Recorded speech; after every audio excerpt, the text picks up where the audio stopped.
and where we don't treat people just as a blob, tribe that just follows orders, but we now treat individuals as capable of thinking for themselves, capable of discovering truth, capable of figuring out their own values, and that's the big break between, and this is why, this is the break I think that the Declaration represents, the break between society that is based on tradition, following commandments, following rules, because they are the rules, because they are the commandments, and a society where individuals understand those rules, yes, it's now become a tradition, let's say, to respect individual rights, to respect property rights. But they're not following it because it's a tradition. They're following it because they understand what it is about it that makes it good. So that's the world I think that we were on the process of evolving towards. And that is what got destroyed in the 20th century and it certainly disappeared today. And I think that's the great tragedy, is that we're evolving to a place where people understood the values that represent. And of course, the danger with tradition is, we'll agree, right? It's okay to kill the Jew, right? Or it's okay to steal people's property if they are of a certain color, or okay to enslave. Those are all traditions. And yet, once you stop and say, but what are they based on? Is this right? Is this just? Based on some moral law? No, it's not. There's something wrong here. We can't achieve happiness and success if we follow these. You're talking about reason and tradition, but I think I would love to sort of linger on the stickiness of humans that you described. So you kind of said that it's primary, the individuals is primary, and that was a great invention. But to me, it's not at all obvious that somehow that the invention that humans have been practicing for very long time of the stickiness of community, of family, of love. That's not obvious to me. That's not also fundamental to human flourishing, and should be celebrated and protected. Of course it is. Now, I suppose the argument you're making is when you start to let the state define what the stickiness, how the stickiness looks between humans. So you're really like the voluntary aspect. But I just want to sort of, the observation is humans seem to be pretty happy when they form communities, however you define that. So romantic partnership, family. Some communities, people are miserable in other communities. So the nature of the community matters, right? We know this. We know that some bondings are not healthy and not good for the individuals involved, and they don't thrive.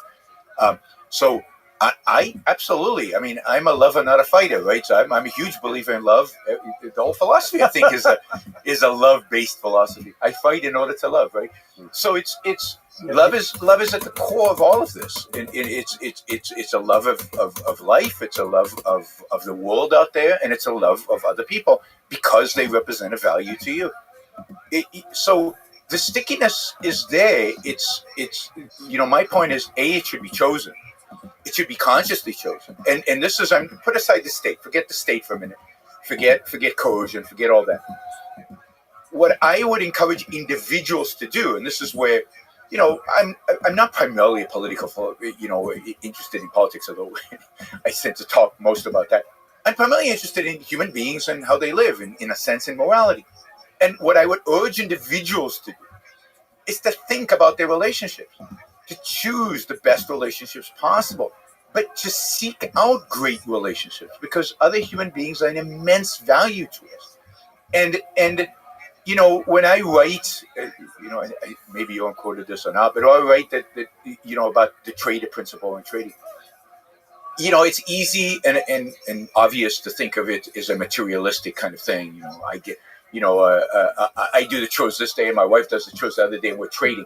But trading is much more subtle than that, and can be much more spiritual than that. It's about the trading in emotions. It's about the way one sees each other. It's what one gets from one another. I think friendship is a form of trade. Now, I know that seems to make it material, but I don't think it's a trade as a material thing. But friendship is incredibly important in life. Love is incredibly important in life. Having a group of friends is incredibly important in life. All of these are sticky and important. Okay. how can I try to be eloquent on this? So, if you give people freedom, if you give people politics, well, not politics, relationships. So this is interesting because we have an interesting dynamic going on here in terms of beliefs. They're differing, and there's interesting overlaps. But there is a worry if you look at human history and you study lessons of history, and you look at modern society. If you give people freedom in terms of stickiness and human relations and so on, if you not give people freedom, emphasize freedom as the highest ideal, you start getting more Tinder, online dating, the stickiness dissolves, just like in chemistry. You start to have a gas versus a liquid, right? That's the worry. So you have to study what actually happens. If you emphasize that the stickiness, the bonds of humans is holding you back, the exercise of voluntary choice is the highest ideal.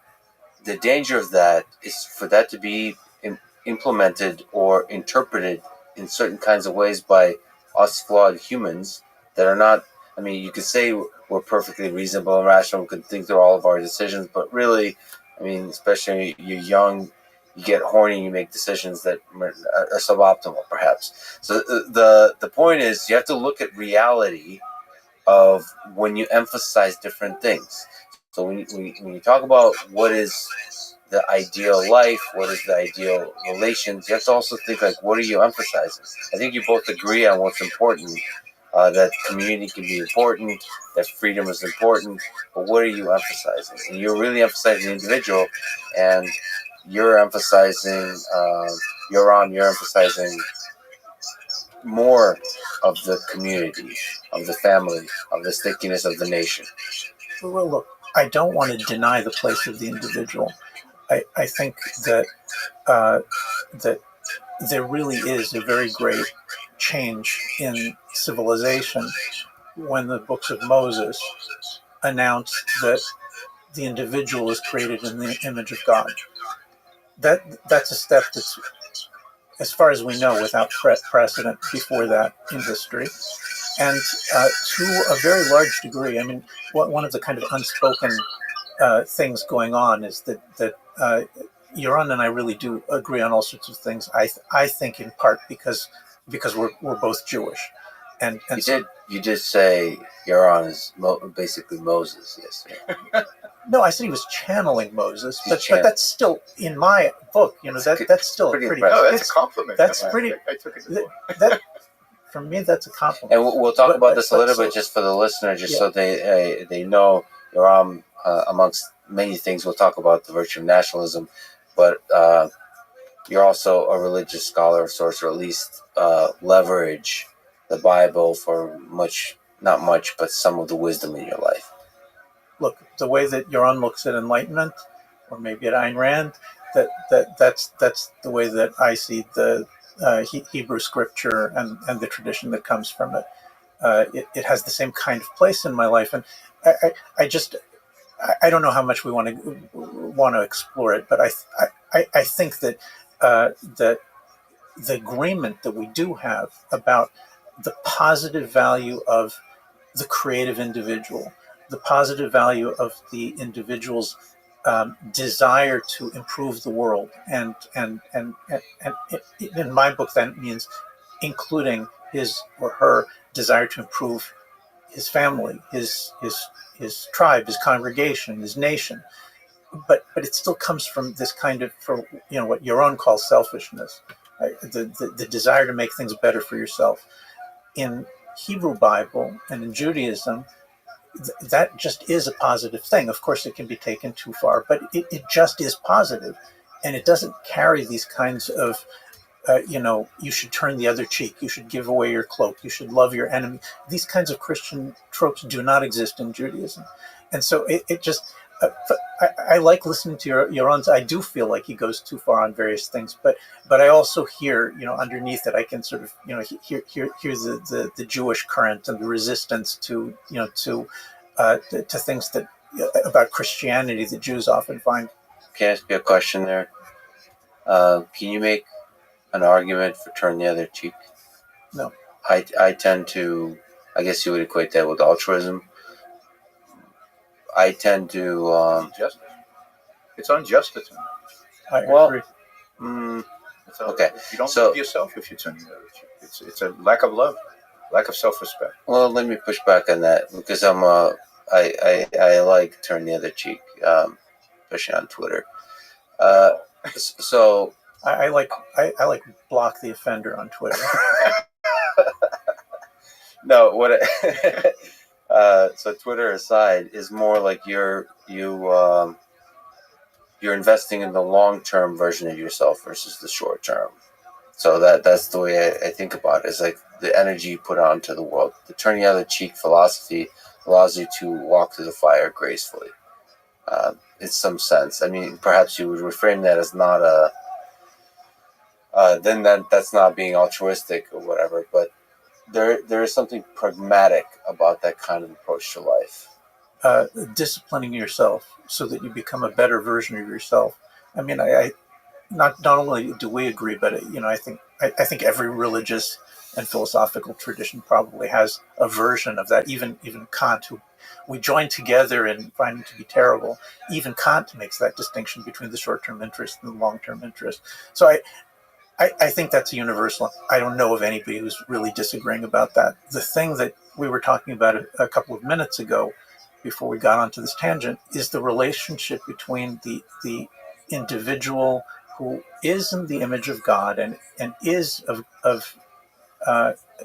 value as an individual. Nevertheless, there's this question about what is good for that person, and also what makes him happy. I'm not sure that those are exactly the same things, but they're both certainly relevant and important. And I feel like, I think we're beginning to uncover this empirical disagreement about what it is that's good for the individual and what it is that makes them happy. And I'll go back to something I raised I raised in the debate, which is this theory of Durkheim that now has been popularized by Jordan Peterson. But Durkheim argues that he's writing a book on suicide. He's trying to understand what brings individuals to suicide. And he coins this term, anomie, lack of law.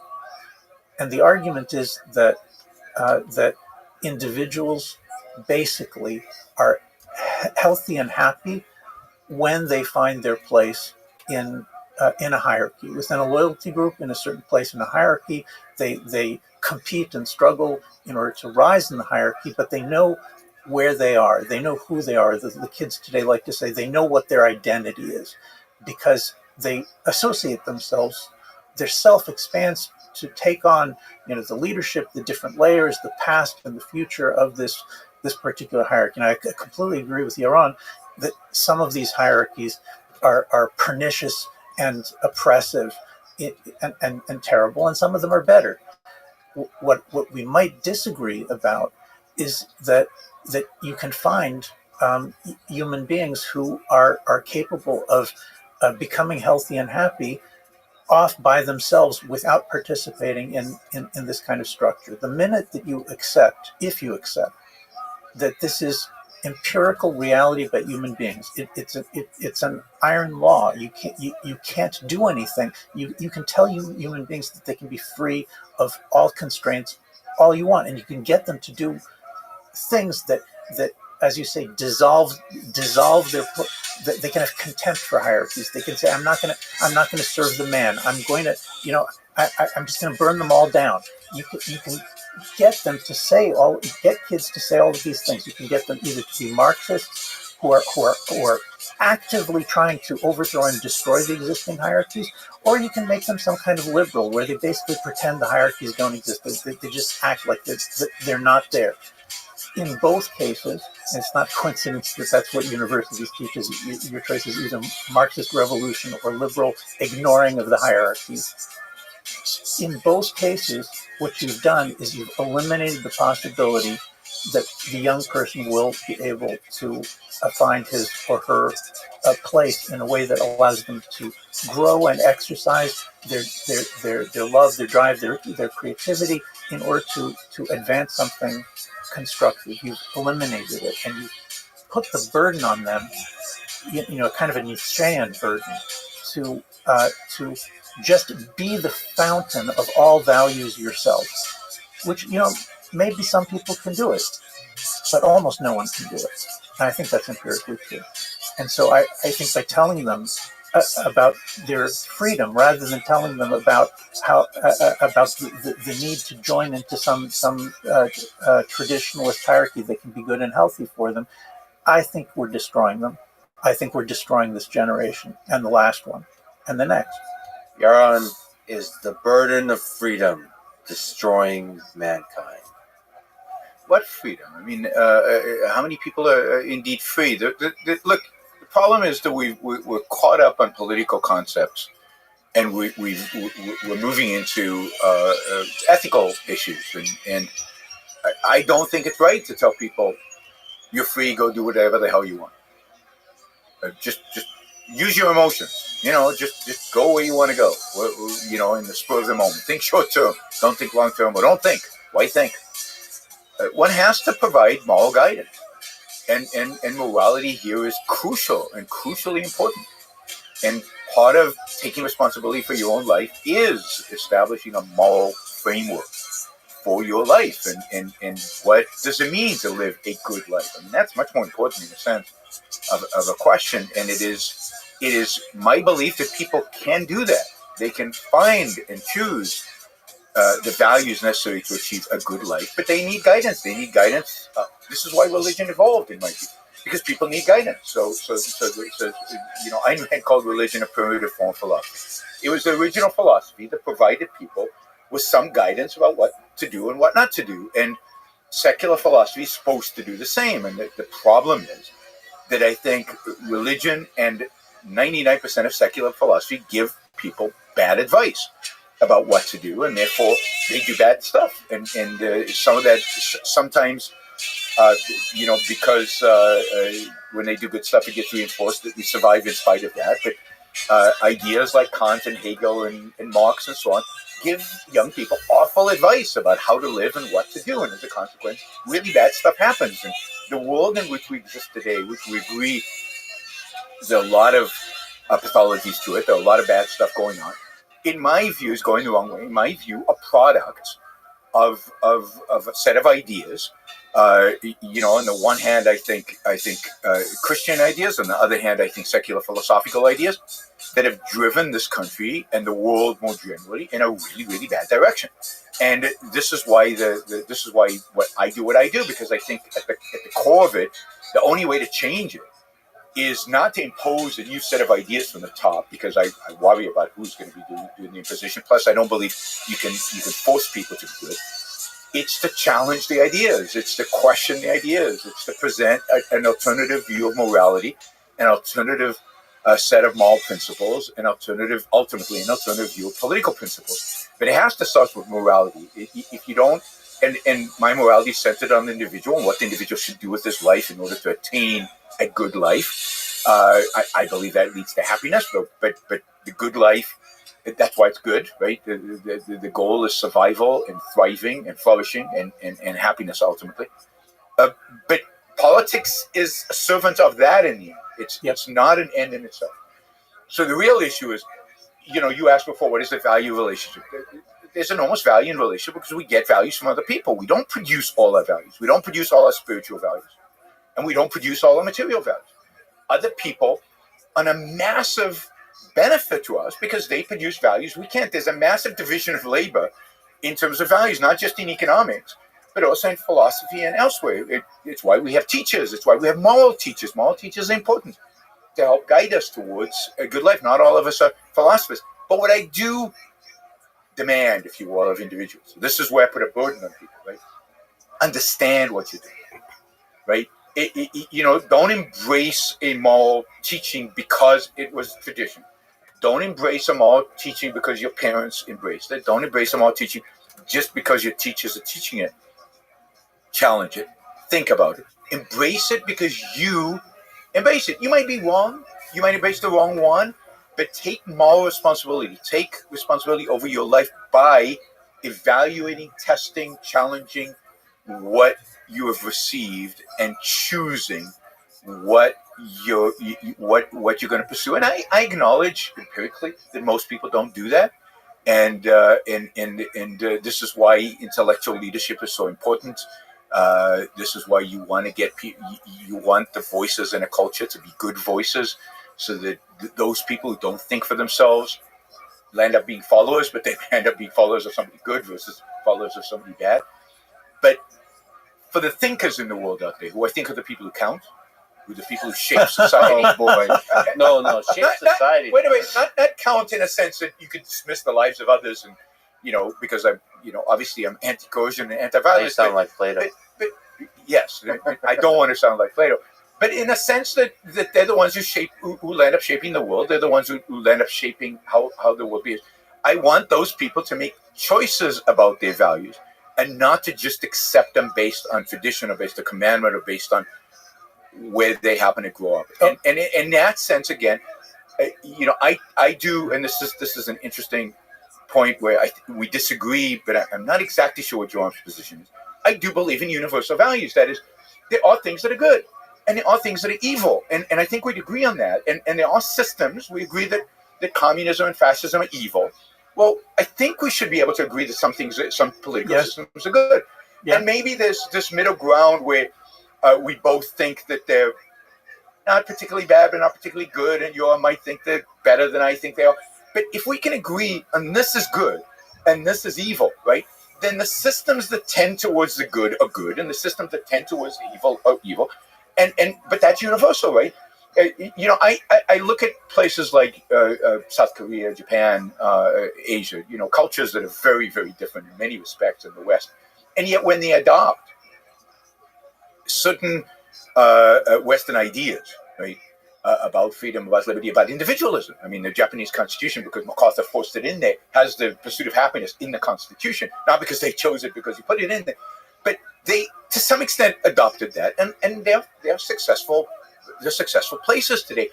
Those societies in Asia that didn't adopt these values are not successful societies today. Yaron, Japan has a birth rate of, what is it? 1.1, 1.2 children per woman. I mean, look, there are some things. There's some places where you give people freedom. This is also biblical, right? The idea that everyone did what's right in his own eyes. Okay, right. This is a refrain in the book of Judges, and the Bible is not an anti-freedom book. I mean, there's many. Look, let's not get. No, we're not. Fine. We'll get there. Okay. He's going to guide. Okay, look. Just as an asterisk, I'm not asking you because the Bible is such a great authoritarian book. It's not that at all.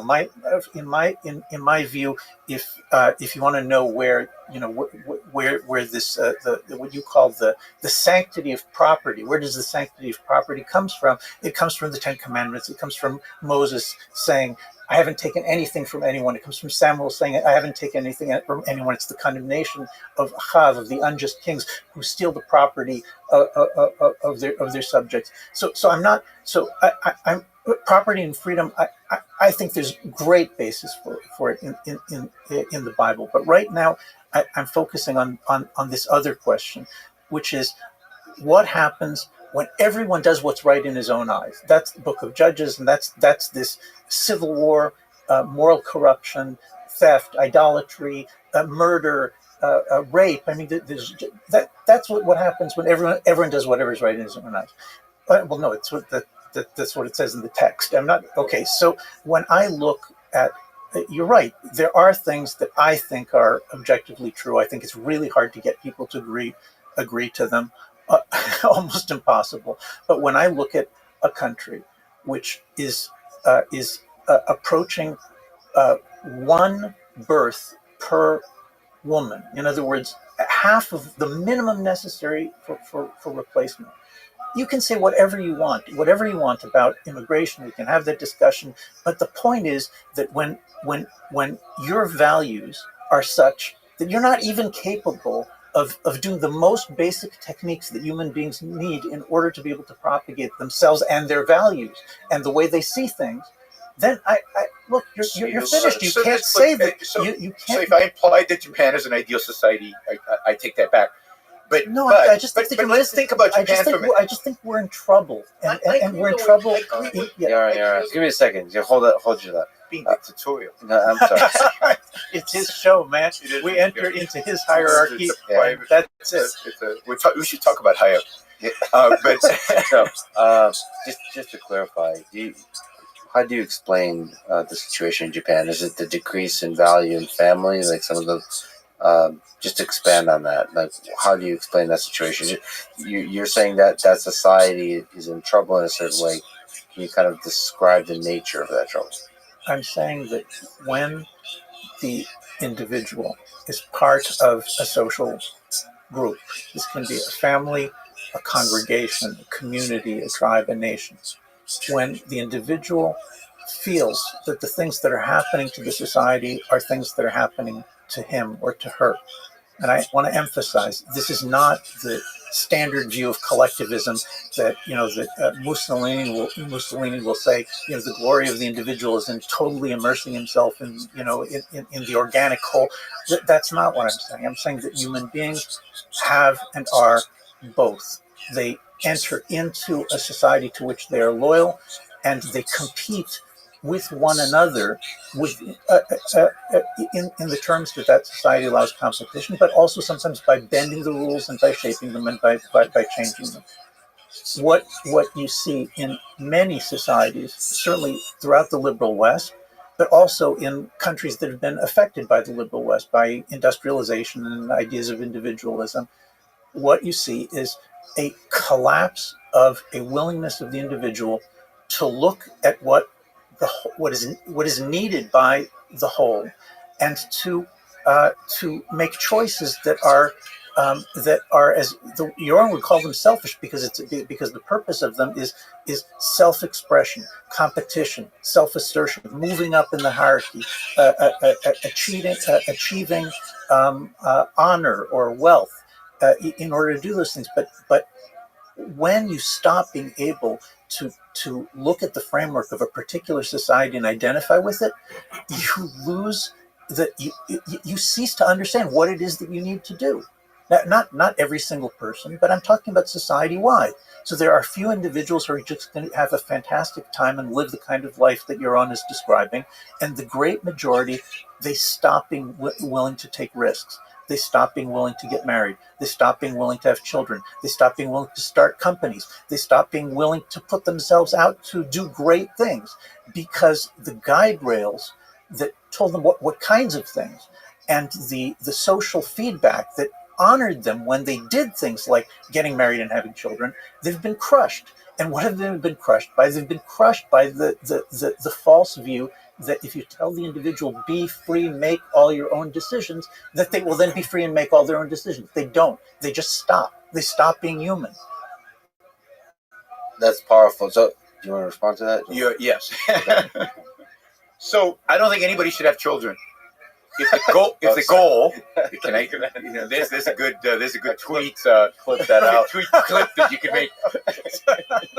I think anybody should have children for the goal of perpetuating their nation or expanding their society, or for some, I think they'd make horrible parents if that was the goal, the purpose of doing it.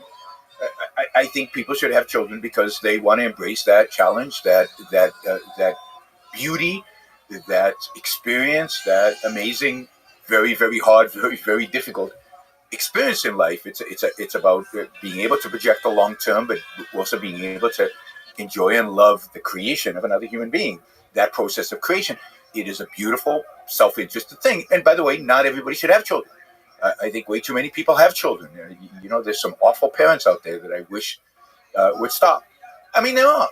Life is precious, and life of suffering is sad. It's sad to see people suffer, and a lot of people are born into situations and are born into parents that destroy their capacity to ever live a good life, and that's a tragic and sad thing.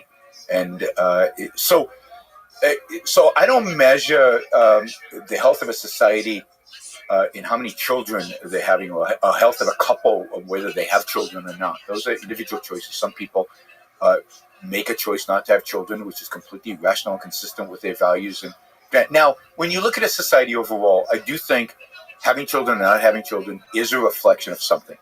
I think it's a reflection of a certain optimism about the future. I think it's a reflection of thinking long term versus short term. I think a short term society doesn't have children. People don't have children there because children are a long term investment. They require real planning and real effort and real thinking about the long term. But those are moral issues. And again, we're confusing or mixing. When I say Japan, look how well Japan has done. I don't mean the specific Japanese people and how many kids they're having and what kind of life they're having, in terms of these kind of particulars. But think about the alternatives Japan faces. If you look around, the options, right, that they face. They tried empire. They tried nationalistic empire. It didn't turn out too well for them or anybody who they interacted with. They could have become North Korea. We know how that turned out. We know what that is. They could have been Cambodia, if you've ever been to Cambodia and seen the kind of poverty. And yes, maybe Cambodians have lots of children. But God, I'd rather be in Japan any day than have children in the kind of poverty and horrific circumstances they have. But in the context of the available regimes that were possible post-World War II for the Japanese to embrace, they embraced one that generally led to prosperity, to freedom, to individuals pursuing values. Not perfectly, because they didn't implement the philosophical foundation, the moral foundation that I would like them to have. They're still being impacted by Kantian, Hegelian, whatever philosophy that's out there in the West that's destroying the better parts. So you give people freedom. Now, what do they do with it? And if they have a bad philosophy, they're going to do bad things with that freedom, right? You tell people to do whatever they choose to do. But if they have bad ideas, they will choose to do bad things. So it is true that the primacy of morality and the primacy of philosophy has to be recognized. It's not the primacy of politics. And indeed, you don't get free societies unless you have some elements of decent philosophy. But you can get free societies with a rotten philosophy, but they don't stay free for very long. I don't understand, how can it be a decent philosophy if it doesn't care about posterity? If it does, if you're willing to say, I'm offering guidance. I think you should live as a trader. All relationships should be voluntary. Those are interesting things. But the moment that it comes to posterity, to the future, to there being a future, let's say that there were a society that lived the way, in general, according to your view. Let's say there was such a society. How can you not care whether that society is capable of passing it on to the next generation or not? But the way to pass it on to the next generation is through ideas and not through having children. Having children is an individual choice that some people are going to make and some people are not. But they're fundamental that preserves the good life. Look, what does that even mean? There's a sense if every generation from now on, your society that was good at a certain point has half as many people in it, it's going to very quickly. It's just going to be overrun. Overrun by whom? So, what do you mean overrun by whom? Are we just totally ahistorical? If you're the Spartans and you have all of these, like warrior values, but you stop having children, you get overrun, you get defeated. Well, in the case of Sparta, that's a good thing, not a bad thing. But that's not my point. You have to have the ability to have enough children to create enough wealth and enough power, enough strength. Who makes these kind of conclusions and decisions about how many? You make it as an individual, and you decide. We're not talking about we're talking about what kind of intellectual, cultural, religious inheritance you give your children. Yes, right? And those are the ideas that I give my children, and those ideas are going to perpetuate because they're good ideas. If they're bad ideas, they're not going to perpetuate. They can be.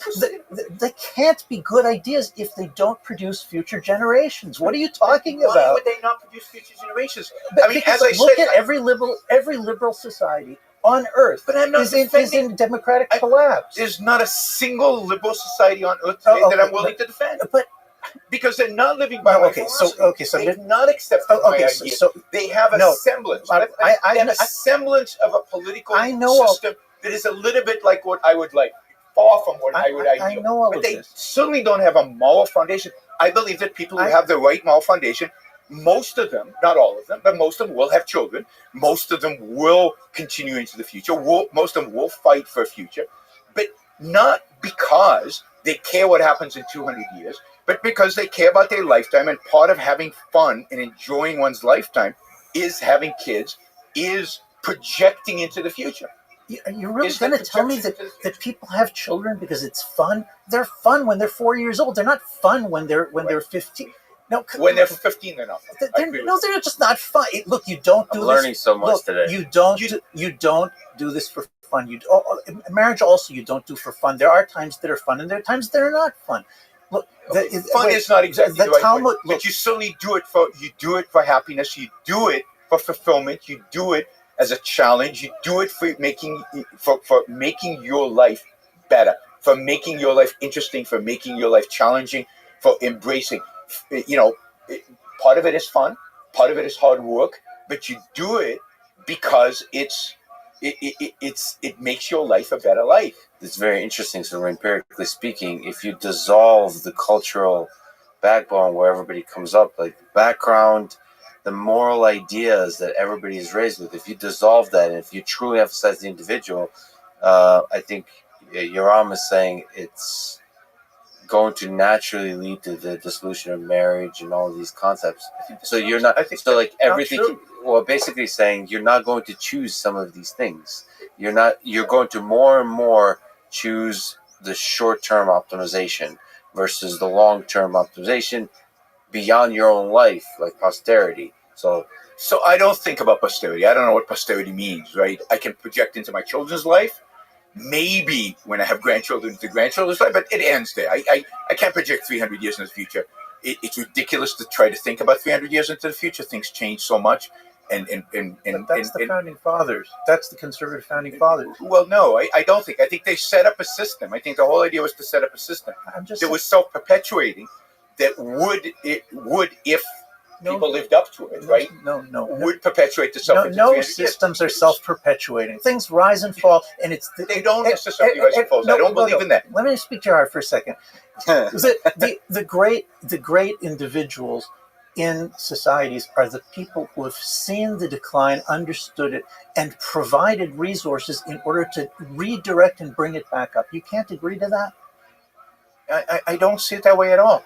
Yes, I want people out there to rebel against conventional morality. I think conventional morality is destructive to their own lives and broadly to posterity, because I think it's unsustainable. It's not good. And this goes to, I think conventional morality is Christian morality. It's a morality that's been secularized through Christian lens, and I think it's destructive. But I don't want them to dump that and not replace it with something. I want, and I think it's necessary and essential for people to have a moral code, and to have a moral code. Morality is a set of guidelines to live your life. It is a set of values that to guide you, to help you identify what is good for you and what is bad for you. Here's the thing. Let me argue against you. Hold on a second. You're saying central to this morality that people should have is reason. Yes. Okay. You're not saying other things. You're basically saying reason will arrive at a lot of things. Why are you so sure that reason is so important? There's nothing else. No, hold on a second. But like, it seems like obvious to you. So first of all, humans have limited cognitive capacity. So even to assume the reason could actually function that well from an artificial intelligence researcher perspective, it seems there's a whole discussion about whether there is such a thing as artificial intelligence, whether that is what it is. But see, here's the thing. I mean, you're very confident about this particular thing, but not about other aspects of human nature that seems to be obviously present. So yes, almost human relations, love, connection between us. So it's very possible to argue that all of the accomplishments of reason would not exist without the connection of other humans. Of course, that's true. It's not obvious, though. It's possible that reason is a property of the collective, of multiple people interacting with each other. When you look at the greatest inventions of human history, some people tell that story by individual inventors. You could argue that that's true. Some people say that it's a bunch of people in a room together. The idea is bubbling. And if you're saying individual is primary and they have the full power and the capacity to make choices, I don't know if that's necessarily obvious. So there's a straw manning going on here of my position, right? Yep. Of course. My favorite thing to do. You don't do it, and you do it more politely than anybody else I know when you do it. Of course, we all stand on the shoulders of giants. Of course, invention and science is collaborative. Not always, not 100%. Newton stood on the shoulders of giants. I don't know how collaborative he was. He wasn't exactly known as a bubbling up and testing ideas out with other people. But this is a metaphysical fact. You can't eat for me. There's no collective stomach. You can't eat from me. You can provide me with food, but I need to do the eating. You can't think for me. You can help stimulate my thought. You can challenge my thinking. You can add to it. But in the end of the day, only I can either do my thinking or not do my thinking. But I need to think. But you can think all by yourself alone. But what does that mean, all by yourself, right? Can I think on a desert island? Yes, I can think on a desert island. Can I think as big and as broad and as deep as I can in Aristotle's Lyceum? Of course not. I'm a much better thinker in Aristotle's Lyceum, or in any kind of situation like this where you're going to challenge me and I have to come back and I have to think deeply about what it is you said and why I'm not communicating very effectively and why you're not understanding me. Of course, now you're causing me to think much more deeply and to challenge me. But it's still true that I have to think. And if I don't think for myself, who's going to think for me, right? So this is why I'm not a philosopher. I'm certainly not an original thinker in that sense. I recognize the fact that there are geniuses that are much smarter than me, whether it's Aristotle or Ayn Rand or people that inspire me. I study their work.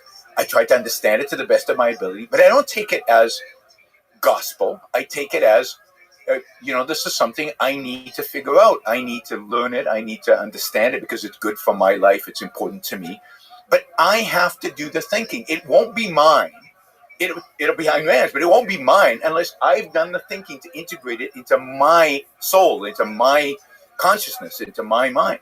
But it's still true that I have to think for myself, not on a desert island. I now regret ever using a desert island in the book as an example because we've achieved something. There is progress. We're moving.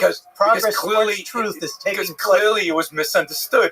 I didn't make myself clear enough in the book in terms of what I meant. But I do not advocate for thinking alone in a dark room, not engaging with reality, not studying history, not knowing about the world, or on a desert island, not interacting with you're a collectivist. No, I'm a trader. So I enjoy what we're doing right now because you're challenging me. You make me a better thinker. It's interesting. The fact that a lot of people are going to watch this plays into it as well. But I would probably enjoy engaging with you in conversation. It's not even a recording, so yeah, there you go. I would enjoy engaging with you all in conversation, even if it wasn't being recorded, and even if it was, because that kind of conversation makes me better. There's some people who I wouldn't. There's some people who make it worse, right? That you want to walk away from the conversation because they're harmful to you, and this is where choice comes in. I want to be able to choose who I engage with. I don't always have that choice because as a public intellectual, you go in front of audiences, you don't always choose who it is, but you want to choose who you engage with and who you don't. You want to choose the forum in which you engage and how you engage. And the standard for me is reason. There is no other standard. So you asked a deep question to start off. Why reason? Right?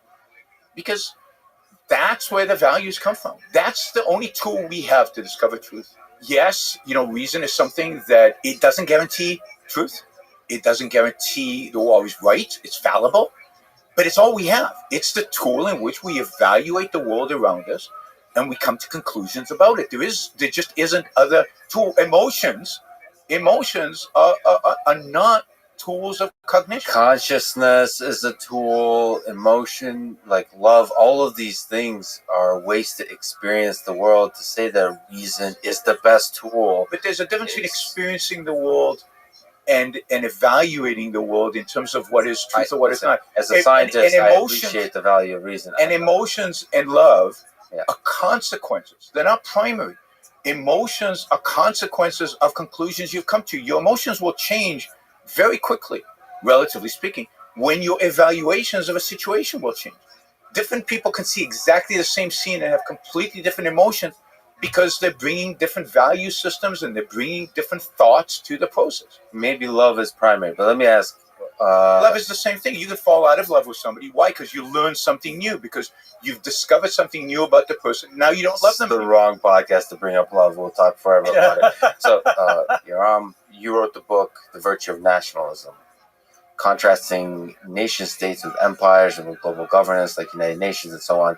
So, you argue that nationalism uniquely provides the, quote, the collective right of a free people to rule themselves. So, continuing our conversation, why is this particular collection of humans, we call a nation, a uniquely powerful way to preserve the freedom of a people, to have people rule themselves? Before I say anything on the subject, I should emphasize that I'm not a rationalist.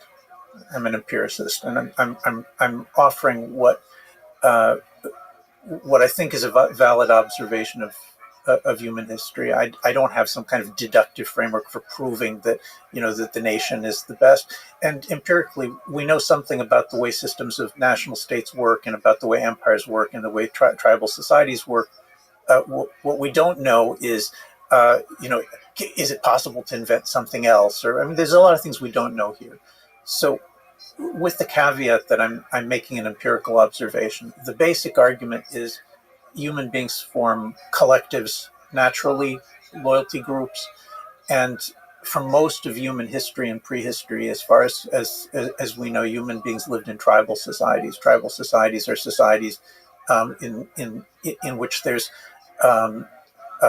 constant friction and constant warfare among very small groups, among families and clans. And we reach a turning point in human history with the invention of large-scale agriculture, which allows the creation of vast wealth. It allows the establishment of standing armies instead of militias. Sargon of Akkad says, I can pay 5,000 men to do nothing other than to drill in the arts of war, and then I'm going to send them out to conquer the neighboring city-states, and there you have empire. The Bible, which is the source of our image, our conception of a world of independent nations that are not constantly trying to conquer one another. The source of that is the Bible, and the biblical world is one in which Israel and various other small nations are trying to fight for their independence against world empires, against empires Babylonian, Assyrian, Persian, Egyptian, which aspire to rule the world. My claim is fundamentally twofold. It's moral, that whenever you conquer a foreign nation, you're murdering and you're stealing, you're destroying. As your own would say, you're using force to cause people to submit. So there is something in the prophets that rebels against this ongoing atrocity and carnage of trying to take over the whole world. And there's a prudential, practical argument, which is that the world is governed best when there are multiple nations, when they're free to experiment and chart their own courses. That means they have their own route to God, they have their own moralities, they have their own forms of economy and government. And what tends to happen in history is that when something is successful, when something looks like, when people, a different nation looks at it and say, wow, those people they're flourishing, they're succeeding, then it's imitated. And in the way that the Dutch invented the stock market, and the English said, look, that makes them powerful, so we'll adopt it. So that there's endless examples of that. So that's the argument for it. The argument is since we don't know a priori, deductively, from self-evident principles what is best, it's best to have a world in which people are trying different things. So, quick question, because the word nationalism sometimes is presented in a negative light in connection to the nationalism of Nazi Germany, for example. Right, yeah. So you're looking empirically at a world of nations that respect each other. I use the word nationalism the way that I inherited it in my tradition, Yes. which yeah. is it's a principled standpoint that says that the world is governed best when many nations are able to be independent and chart their own course. That's nationalism. As far as the Nazis, Hitler's an imperialist. He hated nation states. His whole theory, if you pick up, I don't recommend doing this, but if you do, I'm actually reading it right now, Mein Kampf. right, if you Yeah. do read Mein Kampf, then you'll see that he says explicitly that the goal is for Germany to be the lord of the earth and mistress of the globe, and he detests the idea of the independent nation state because he sees it as weak and effete. He might as well have said it's Jewish. So let me ask, from the individual perspective, for nationalism, what do you make of the value of the love of country? The reason I connect that, so I personally, what would you say, a patriot? I love the love of country, or I am susceptible, or in a Randian way, I enjoy. In a Love is good. Love is a good word. But Don't away from it. well, I love a lot of things, but I'm saying this particular love is a little bit contentious, which is loving your country. That's an interesting love that some people are a little uncomfortable with. Even when, especially when that love, I grew up in the Soviet Union. To say you just love the country. It represents a certain thing to you, and it's not. You don't think like philosophically, like I was marching around with like marks under my arm or something like that. It's just loving community at the level of nation. It's very interesting. I don't know if that's an artifact of the past that we're going to have to strip away. I don't know if I was just raised in that kind of community, but I appreciate that. But I guess the thing I'm torn about is that love of country that I have in my heart, that I now love America and I consider myself an American. That would have easily, if I was born earlier, been used by Stalin, and I would have proudly died on the battlefield. I would have proudly died if I was in Nazi Germany as a German, and I would proudly die as an American. Are you sure about these things? Yes. That's interesting. No, I think about this a lot. It's interesting to run a radical counterfactual and be sure of the answer. I mean, I'm not sure. But I think about this a lot because obviously I'm really interested in history, and this is the way I think about most situations is I empathize. I really try to do hard work of placing myself in that moment and thinking through it. I just know myself psychologically, what I'm susceptible to. That's a negative way to phrase it, but what I would love doing. And so I'm just saying, my question is the love of nation a useful or a powerful moral, sort of from a moral philosophy perspective, a good thing? I think it is a good thing, but before we ask whether it's a good thing, I think it's worth asking whether there's any way to live without it. The idea of national independence, of a world or a continent which politically is governed by multiple independent national states, that is a political theory. Somebody came up with that. In the Bible or elsewhere, someone came up with this idea and sold it, and a lot of people like it. But the nation is not an invention. Every place in human history that we have any record of, there are nations, and so the fact of people creating families creating an alliance of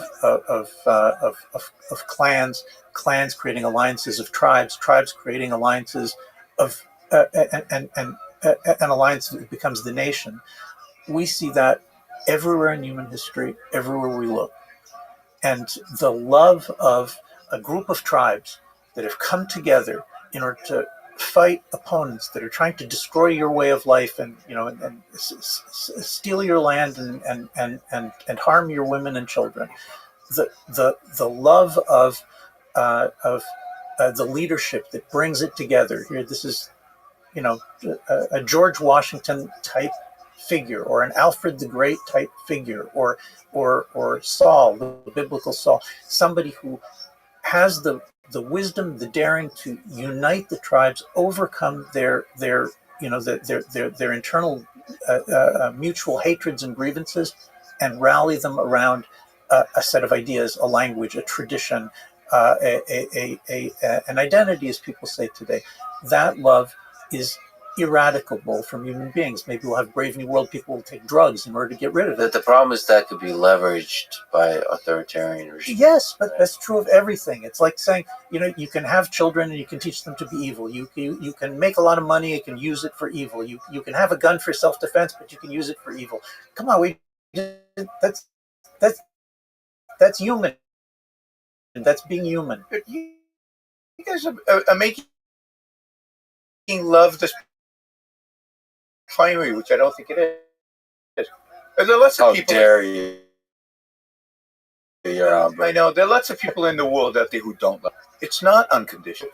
I lived through this experience in my own life. Right? I grew up in Israel at a time of everything was geared towards patriotism and the state. I would say I was trained to when I saw a grenade to jump on it, because that was, every song and every story and everything was about the state is everything and you should sacrifice. And when the flag went up, I got teary-eyed. I mean, I bought into it completely. And at some point I rejected that. And I changed. And I changed my alliance. And I rejected my love of Israel. It's not that I don't love it anymore, but it's certainly not my top love. And I'm certainly not looking for the grenade to jump on, and I'm not volunteering to go fight the war there. And I fell in love from a distance with the idea of America. I love the idea of America more than I love America. Right. And I could see myself falling in love, out of love with America, given where it's heading. Right. It's not automatic. It's conditioned on what it is that it represents and what value it represents for me. And I think that's always the case with love. It's not true that children have to love their parents. That's the ideal, and hopefully most children love their parents because their parents. But some children fall out of love with their parents because their parents don't deserve their love, and the same with this is the same with the other way around. I think parents are capable of not loving their children. Okay. So love is a conditional thing. It's not automatic. But let me point out an agreement with. Let me say something about an agreement. You're trying to bribe me with an agreement. No. To soften the blow at Ayn Rand, but I want to say something. Just one thing about Ayn Rand. Sure. All my kids read Ayn Rand's books. My father read The Fountainhead. I don't know, what we know Ayn Rand, and I'll tell you, it is incredibly difficult reading for me. It's painful. It's painful to read. Why is it painful? Not because I disagree with the view of trading and business and the creativity of it, and Reardon Metal. I mean, that stuff moves me, and I do admire it. But to read, a book that's 1,000 pages long, in which nobody is having children, nobody is having a stable marriage, no one is running an admirable government that's fighting for a just cause. Anywhere, you're on.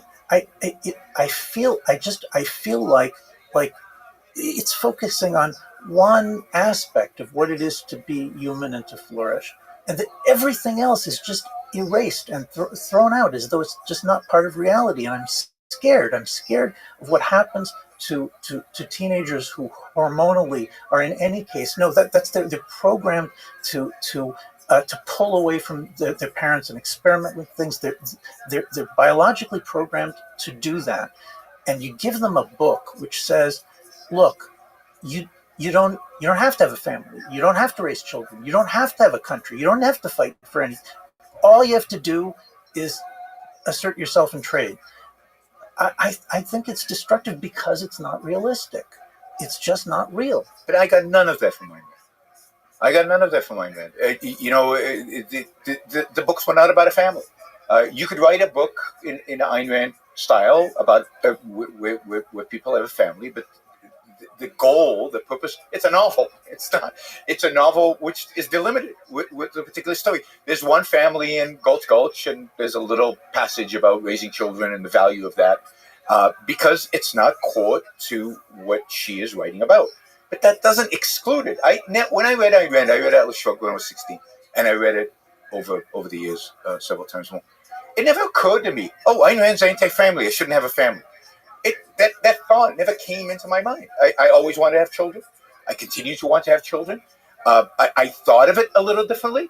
I thought of how I would find a partner a little bit differently. I thought about what I would look for in a partner differently, but not that I wouldn't want to get married. One question I have is what effect it has on society, so outside of you.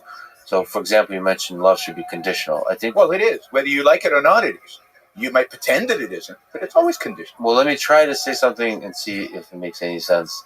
So, could there be things that are true, like love is conditional, is always conditional, that if you say it often, it has a negative effect on society? So, for example, I mean, so maybe I'm just a romantic, but good luck saying love is conditional to a romantic partner. I mean, you could. I would argue, en masse, that would deteriorate the quality of relationships. If you remind the partner of that truth that is universal, like you have to I mean, okay, maybe it's just me. I'll just speak to myself. It's like there is a certain romantic notion of unconditional love. It's part of why you have so many destructive marriages. It's part of why. So you would say that's a problem. Yes, it's a real problem because yes, there is a. Yoram talked about honoring your spouse, and there's a real truth there, and I respect that. Yes, you have to do certain things. Love is not you marry somebody, and there's a real attitude out there in the culture. You marry somebody, and okay, now we're just gonna cruise. It's just Right, Hollywood. That's the Hollywood marriage. Yep. Marriage is work. It like all values, it's work. It's something you have to reignite every day. You have to the challenges, the real disagreements, the things you fight about, you disagree about, and there's real. If it's a value, you work it out. You struggle through it. And sometimes you struggle through it, and you come to a conclusion. Nah, this is not going to work. And you dissolve a marriage, and I'm all for dissolving after really fighting for it, because if it's an important value, and if you fell in love with this person for a reason, then that's something worth fighting for. I have a feeling that Hollywood goes the other way, but it's not this cruising along and everything's easy. No human relationship is like that. Not friendship, not love, not raising children, not being a child. They require work, and they require thinking, and they require creating the conditions to thrive, and that's the sense in which it's conditional. You have to work at it, and it's very easy not to do the work, and it's very easy to drift away. And I think most people don't do the work. Most people take it, and generally in life, the only place people seem to work is at work. And then they take the rest of their life as I'm going to cruise. And yet every lovers you choose all require real thinking and real work to be successful at them. None of them are just there, because there is no such thing as the intrinsic. Right, I agree with all of that. I was going to say before that the Tzar Gidul Banim, the pain of raising children, and I find when I speak to audiences about relationships, I find that in general, and this is cross-cultural, through different countries, different religious backgrounds, that in general, young people do not know that the only and overcoming, they don't know that raising children for and helping your parents approach the end of their thing is kind of this sketchy, very, very sketchy, glimpsy kind of. And I mentioned Hollywood just because everything is made to look easy, except there's kind of a funny breakdown of something, but then maybe there's a divorce. They shoot one another, so then they should get divorced. But the reality of how hard it is to do, and how heroic it is to do it and then overcome and then actually in the end achieve something, create something that was really. It's almost not discussed, and so look, to me, it's just not surprising that if there's no parallel to Ayn Rand about the heroic saving of a marriage that was on the rocks, how does it actually happen? So it's a good point you're making, but it's something just came to me that I've never thought of before. So that's always good. This is where conversation is good. Look. Take the Talmud and the Bible. I can't remember how many years after the Bible the Talmud is written, how long of a period it's written, how many people participating in writing. Ayn Rand was one individual. She wrote a series of books in philosophy, which I think are true, but they're the beginning. There's a lot of work to be done. To apply this. So hopefully there will be one of her students who writes a book on relationships. And there'll be somebody who writes a book on developing political theory in greater detail and develop her ethics. She's got a few writings on ethics, and it's in the novels. But there's a lot of work to be done, fleshing it out. What does it mean? How do you? So to say Ayn Rand didn't do everything is a truism. She didn't do everything.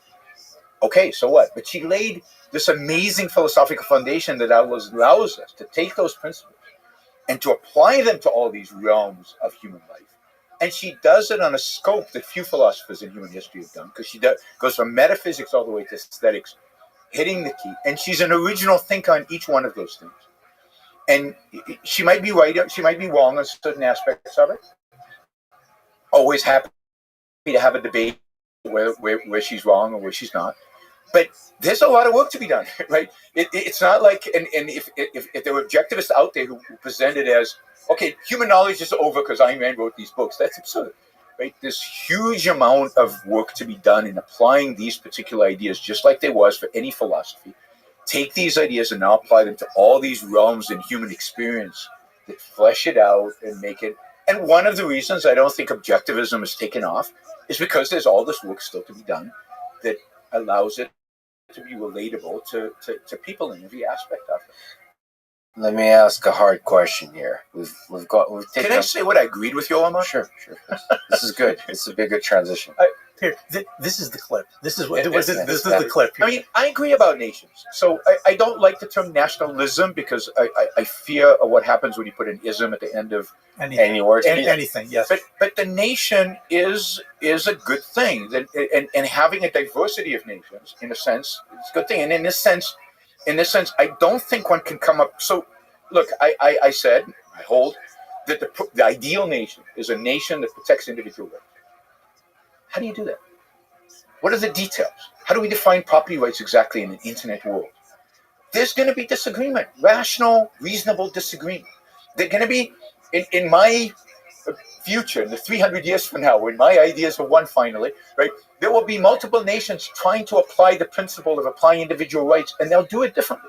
One of the benefits of federalism is that while you have a national government, there are certain issues that you relegate to states, and they can try different things and learn, because there is a huge value in the empirical knowledge comes there. You can't just deduce it all and figure it all out. You have to experiment. So I hate the idea of a one world government, because experimentation is gone, and if you make a mistake, everybody suffers. Yep. I like the idea, and then I like the idea of people being able to choose where they live. But this notion of experimentation, I think, is crucial. But you need a principle. You need a principle. So I don't like the idea of nations if all the nations are going to be bad, right? If all the nations are going to be horrible, then I don't like it.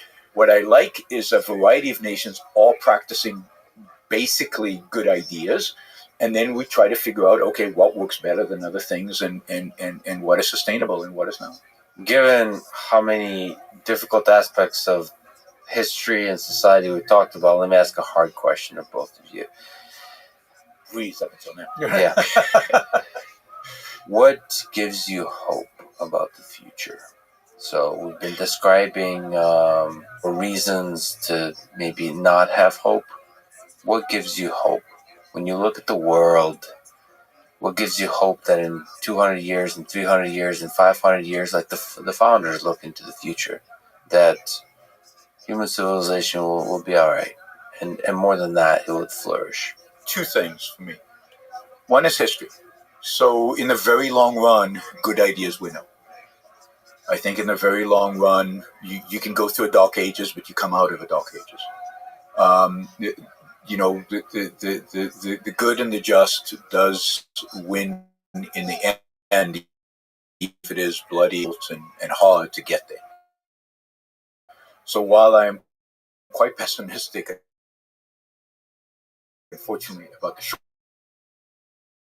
short run, I'm ultimately optimistic that in the long run, good ideas win and they're justified. And I think the fundamental behind that I think is that I'm fundamentally positive about human nature.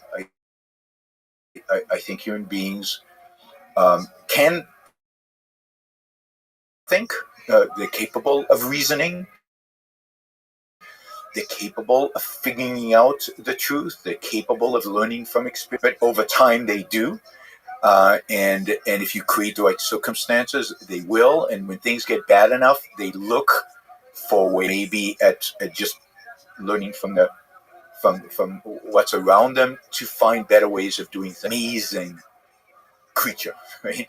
We're just amazing in our capacity to be creative, in our capacity to think, in our capacity to love, in our capacity to change our environment to fit our needs and to fit our requirements for survival, and to learn and to grow and to progress. And so again, long term, I think all that wins out. Short term, in any point in history, short term,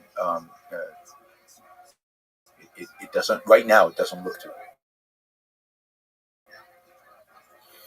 What about you? Well, as usual, I'm moved by what Yaron says, and I hear scripture, and the source for Yaron's hope is the book of Exodus, which is the first place in human history where we are presented that's being persecuted and murdered and living under the worst possible regime, life of independence and worth. And it's another inherited Jewish ideal in the tradition. The way that we express this is by saying that there is a God who judges.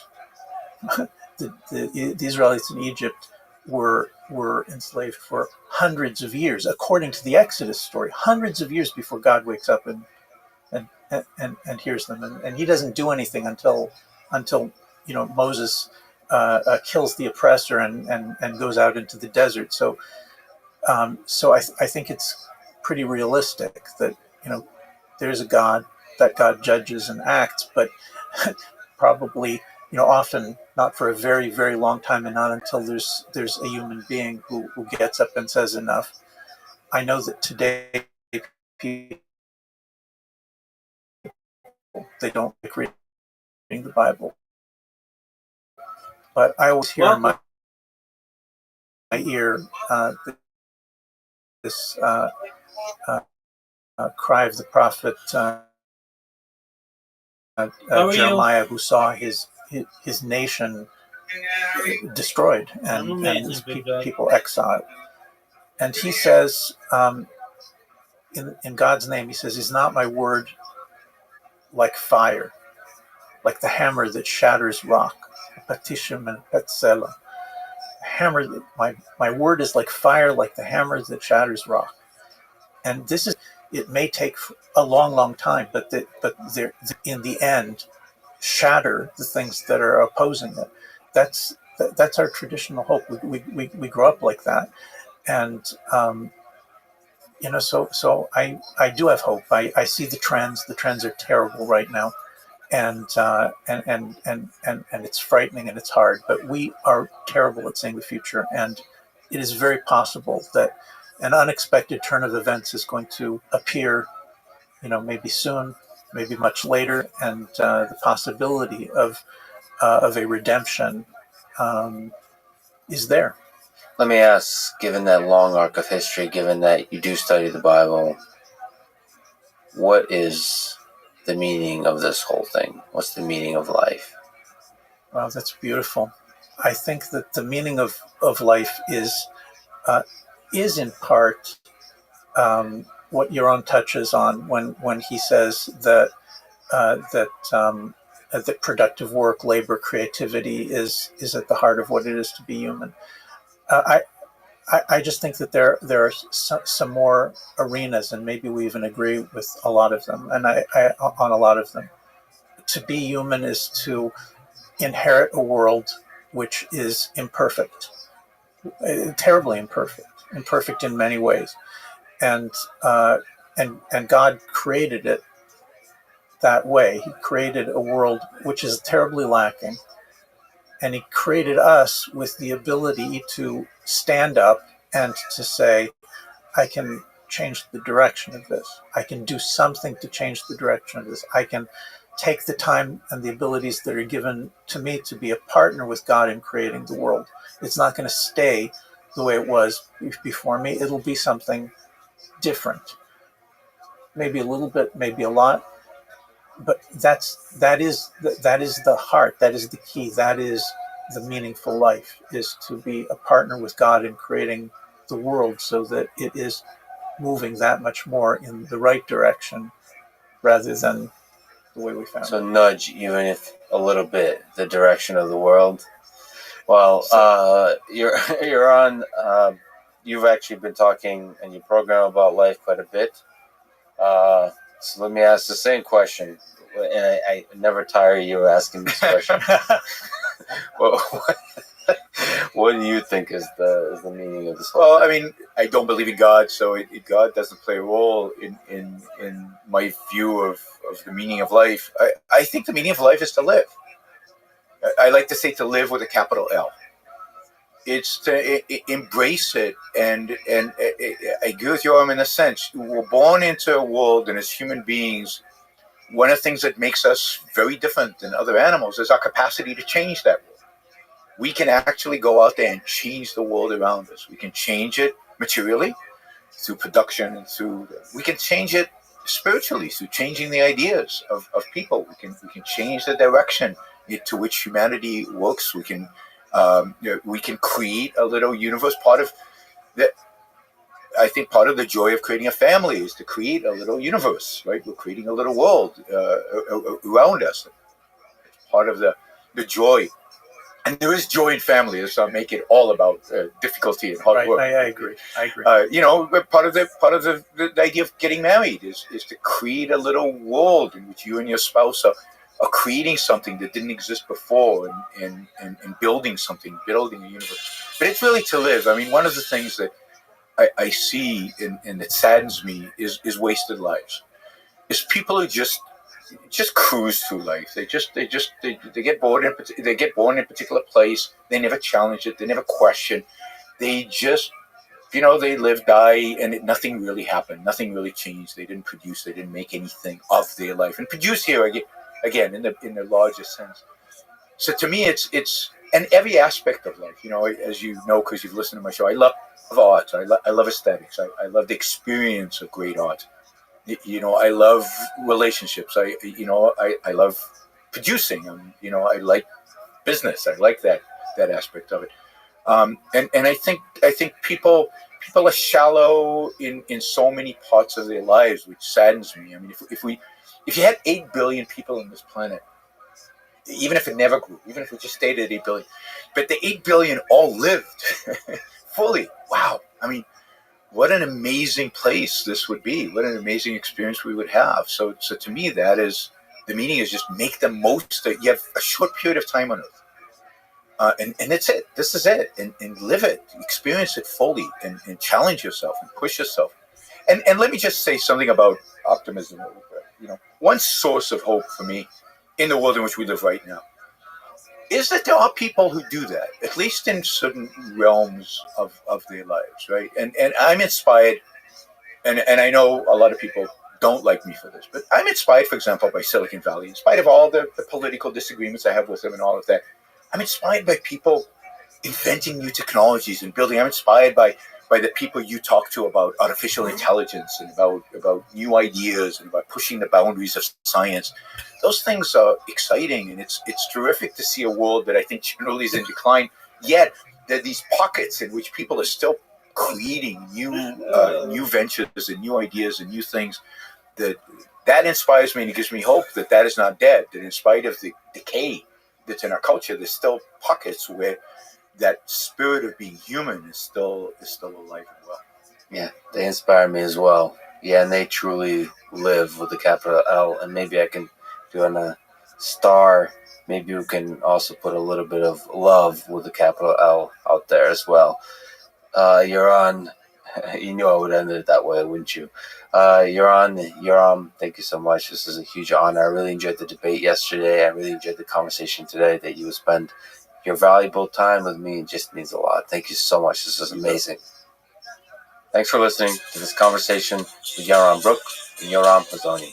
To support this podcast, please check out our sponsors in the description. And now, let me leave you with some words from Edmund Burke. The only thing necessary for the triumph of evil is for good men to do nothing. Thank you for listening, and hope to see you next time.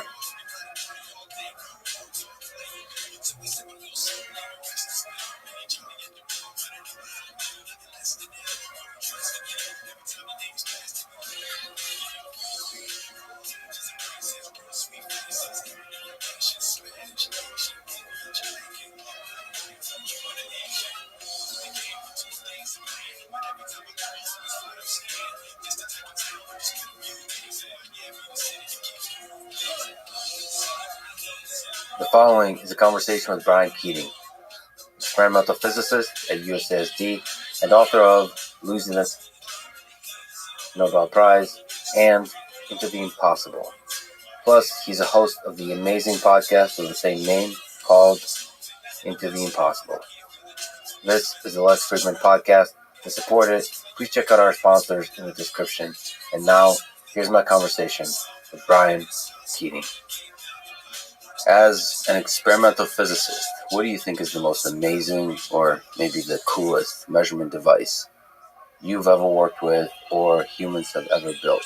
Maybe for now, let's exclude the background imaging of cosmic extragalactic polarization instruments. Yeah, I'm slightly biased towards that particular instrument. But talk about that in a little bit. Yeah, but certainly the telescope to me is a lever that has literally moved the Earth throughout history. The OG telescope? The OG telescope, yeah. The one invented not by Galileo, as most people think, but by this guy Hans Lippershey in the Netherlands.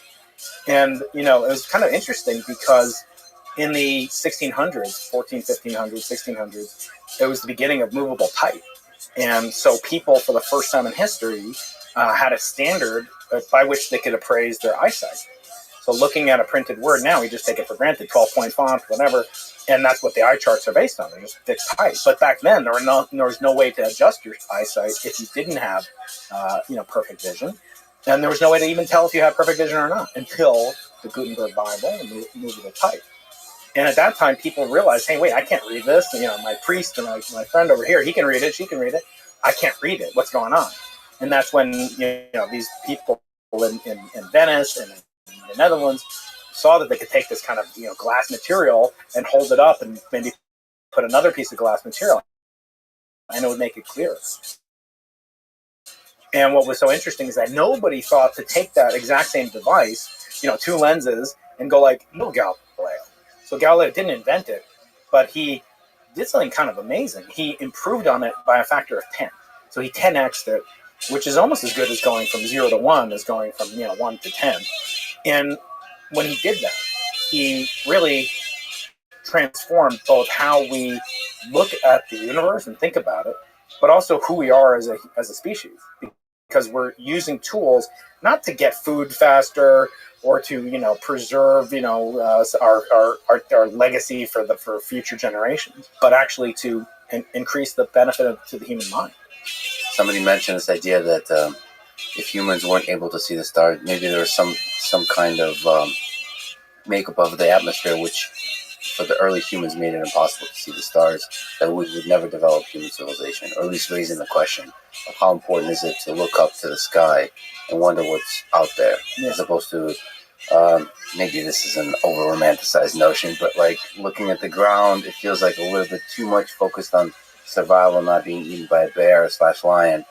If you look up to the stars, you start to wonder, what is my place in the universe? You think that's modern humans romanticize? I think it's a little romantic, because they also took they took the same two lenses and they looked inward, right? They looked at bacteria, they looked at hairs, and in other words, they made a microscope, and we're still doing that. And so, to have a telescope it serves a dual purpose. It's not only a way of looking out; it's looking in. But it's also looking back in time. In other words, you see a microscope. You don't think, I'm seeing this thing as it was, 1 nanosecond ago. Light travels 1 foot per nanosecond. I'm seeing it in that. No, you don't think about it like that. But when you see something that's happening, on Jupiter, the moon, Andromeda Galaxy, you're seeing things, back when Lucy was walking around the Serengeti Plains.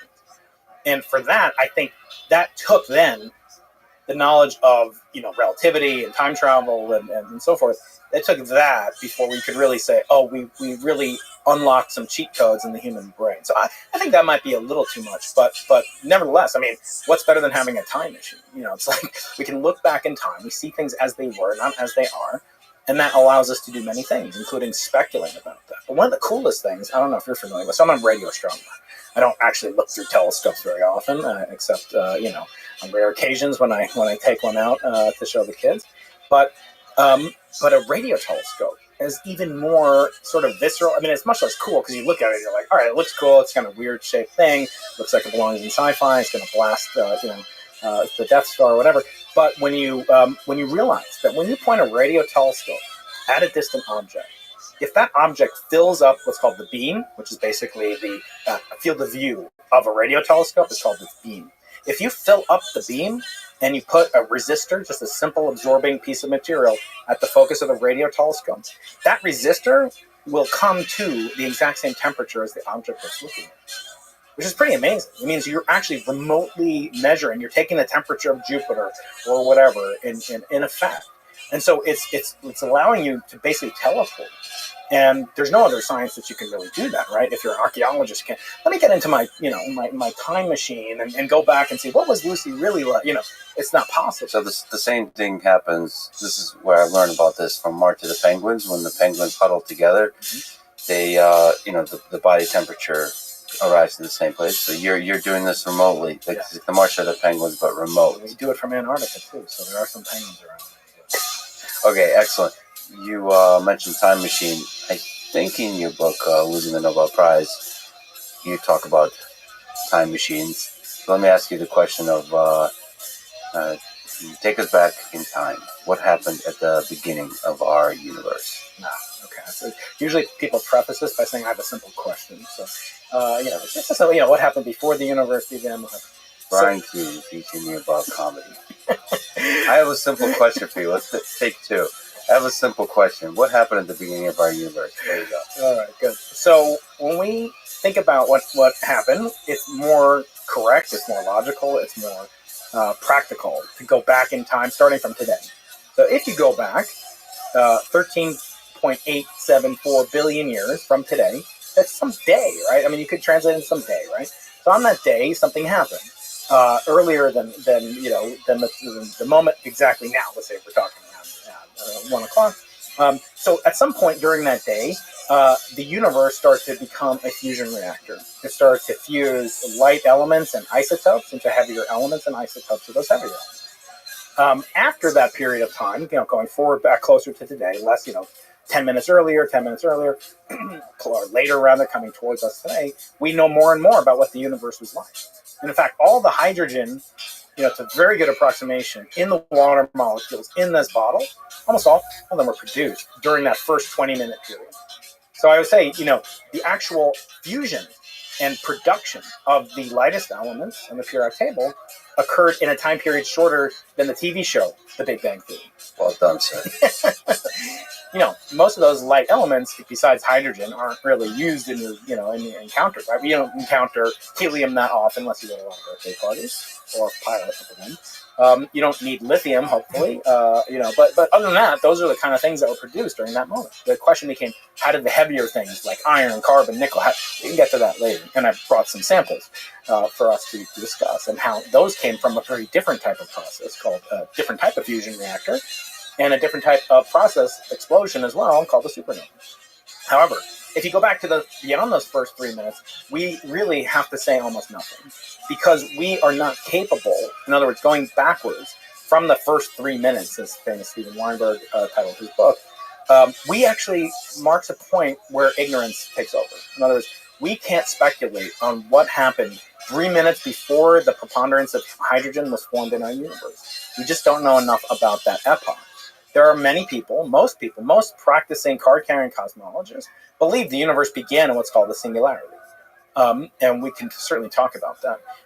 However, singularity is so far removed from anything we can ever hope to prove, hope to confront, or hope to observe as evidence, and really only occurs in two instantiations, the Big Bang and the core of a black hole, neither of which is observable. And so for that reason, there are now flourishing alternatives that say, you can actually, for the first time, ask the question, that day, Tuesday, in the first moments of our universe, there was a Tuesday a week before that, 24 hours times 7 days before that. That has a perfectly well understood meaning in models of cosmology promoted by some of the more eminent of cosmologists working today. When I was in grad school over 25 years ago, no one really considered anything besides that Big Bang, that there was a singularity. And people would have to say, as I said, we just don't know. But they would say some future incarnation of some experiment will tell us the answer. But now there are people that are saying there is an alternative to the Big Bang. And it's not really fringe science as it once was 50, 80 years ago, when these models, by the way, the first cosmology in history was not a singular universe.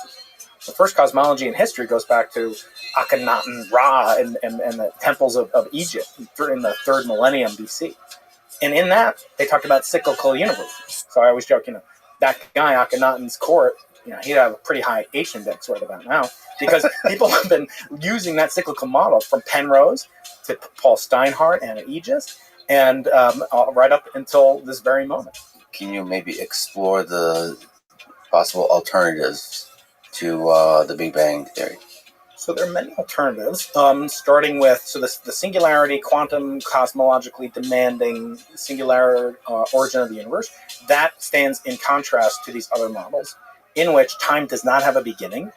And many of them feature cycles, at least one cycle, possibly infinite number of cycles, called by Sir Roger Penrose, and they all have things in common, these alternatives, as does the dominant paradigm of cosmogenesis, which is inflation. Inflation is can be thought of as this spark that ignites the hot Big Bang that I said we understood.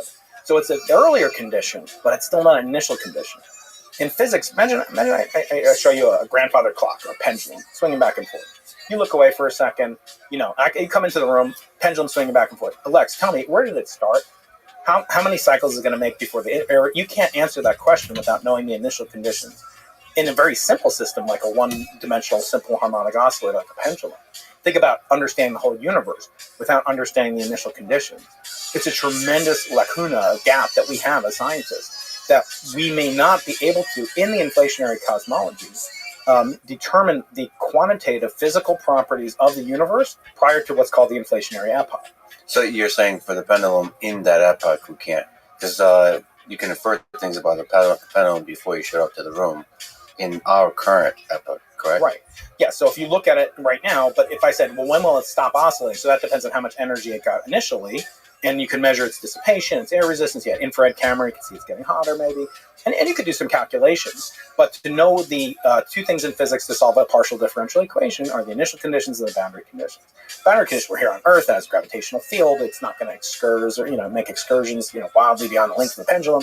It's not it has simple properties. And this is in other words, you can't tell me when did the solar system start orbiting in the way that it does now. In other words, when did the moon acquire the exact angular momentum that it has now?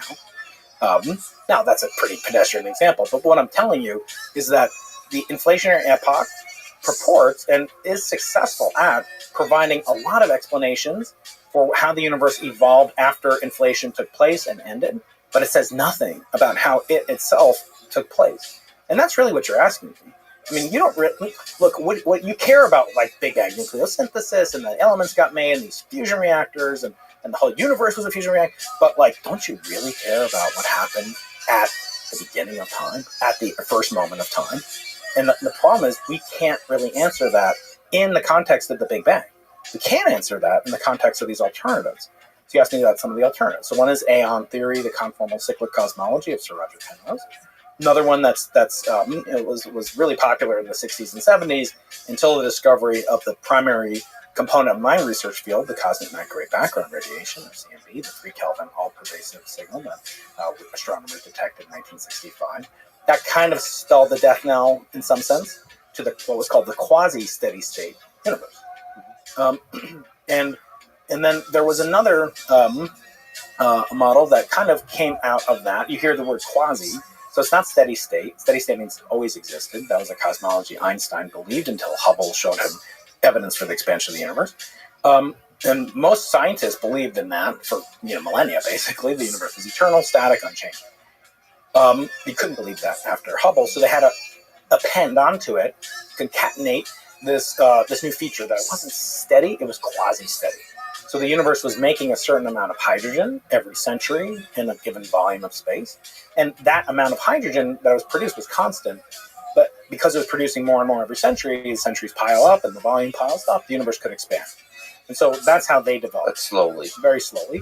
And it doesn't match observational evidence. So but that is an alternative. By the way, did Einstein think the steady state universe is infinite or finite? Do you know? I would assume that he thought it was infinite, because there was really, if something had a no beginning in time, then it would be very unlikely we're in like the center of it, or it's bounded, or it has, in that case, a finite edge to it. I wonder what he thought about infinity. It's like such an uncomfortable. No, it's this silly joke. I'm sure you're familiar with this silly joke, right? But the silly joke was that there are only two things that are infinite: the universe and human stupidity. And I'm not sure about the universe. So. Well, me saying I'm not aware of the joke is a good example of the joke. It's very meta. Okay, so all right. So sorry, you were saying about quasi all the alternatives in the quasi steady state. And the most kind of promising, although I hate to say that, people say like, what's your favorite alternative, right? This is not investment advice. Inflation is not transitory; it is quasi-permanent. So a very prominent. Sorry to interrupt. We're talking about cosmic inflation, so calm down, cryptocurrency folks. That's right.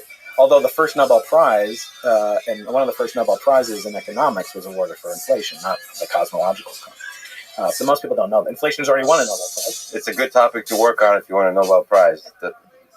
Doesn't matter the field. Exactly. It's time translation there. So when we look at the alternative that's called the bouncing or cyclic cosmologies, these have serious virtues, according to some. One of the virtues to me, just as a human, I'm speaking, as a human, one of the founders of the new version of the cyclic cosmology called the bouncing cosmology is Paul Steinhardt. He's the Einstein Professor of Natural Sciences at Princeton University. You may have heard of it. And he was one of the originators of what was called new inflation.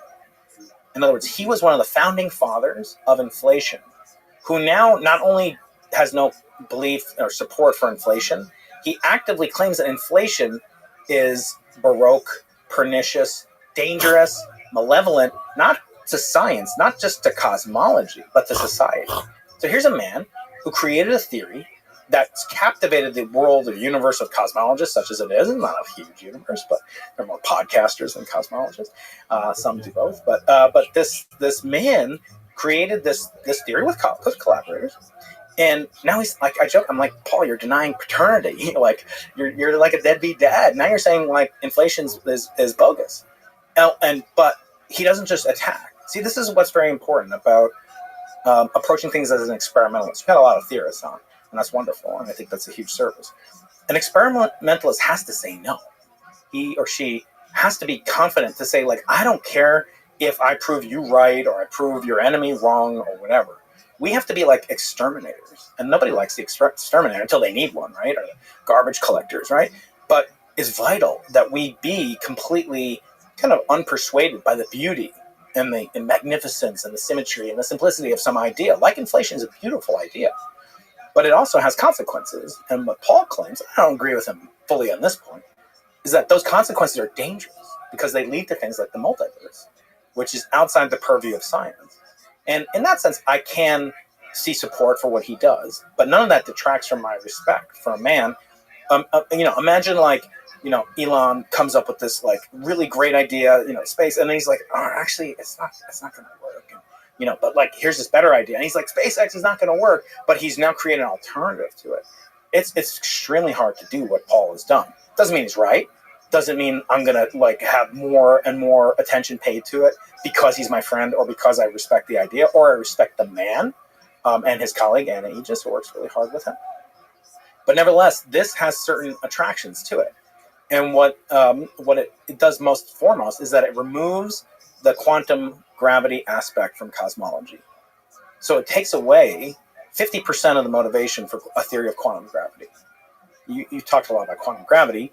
You talk to eminent people on the show.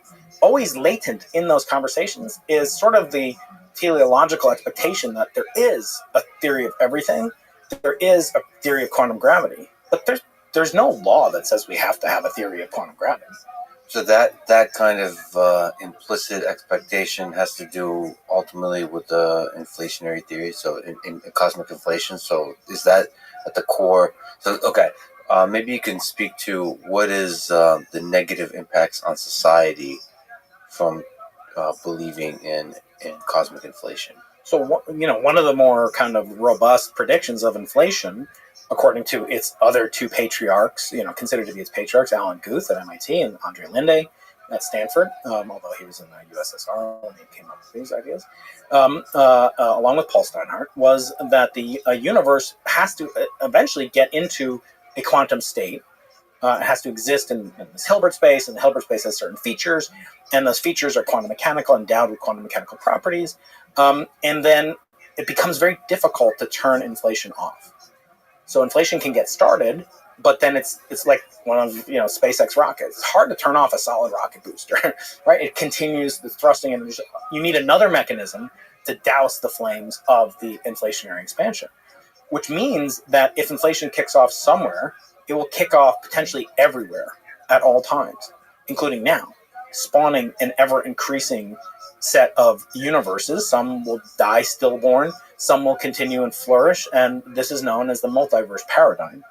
It's a seemingly robust consequence not only of inflationary cosmology, but more and more we're seeing it in string theory as well. So that sometimes two branches coming to the same conclusion is taken as evidence for its reality. So one of the negative consequences is it creates phenomena that we can't, that are outside the reach of experimental science? Yeah. Or is it that the multiverse somehow has a philosophical negative effect on humanity? Like it makes us,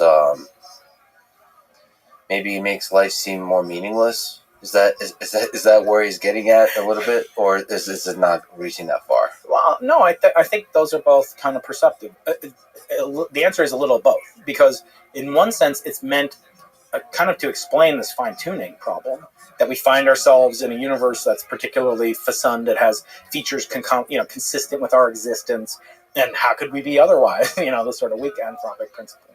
On the other hand, a theory that predicts everything, literally everything, can be said to predict nothing. Like if I say, Lex, you've been working out. You look like, you have been.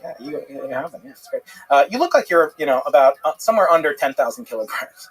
Like, all right, yeah, you're right, but that's horribly imprecise. So what good is that? Welcome. That's meaningless. I don't contribute any what's called surprise or reduction in entropy or reduction of your ignorance about the system. You know exactly how much you.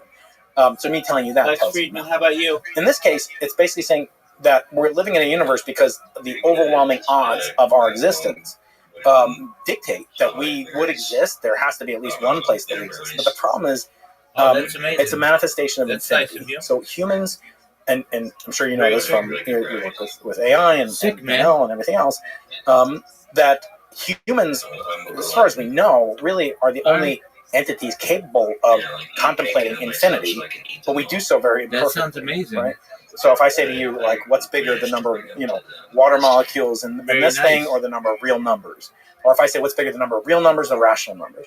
They're all different classifications of the amount of infinities that there could be. Well, I'm working on a project right now, so apologies if anything. I love you, infinity. Just you have to come back. I love watch you, your infinity podcast. plus one. Right? So, but the human brain can't really contemplate infinity.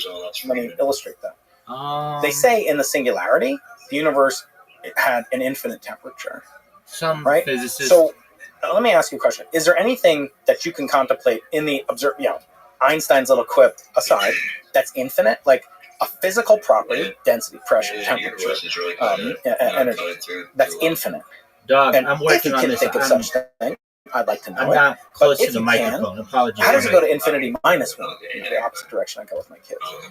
How does it go from to half of infinity? Because that's still infinity. How did it cool down? How did it get more and more tenuous and rarefied? So now it's only infinity over 2 in terms of Pascal. Less infinite, more infinite.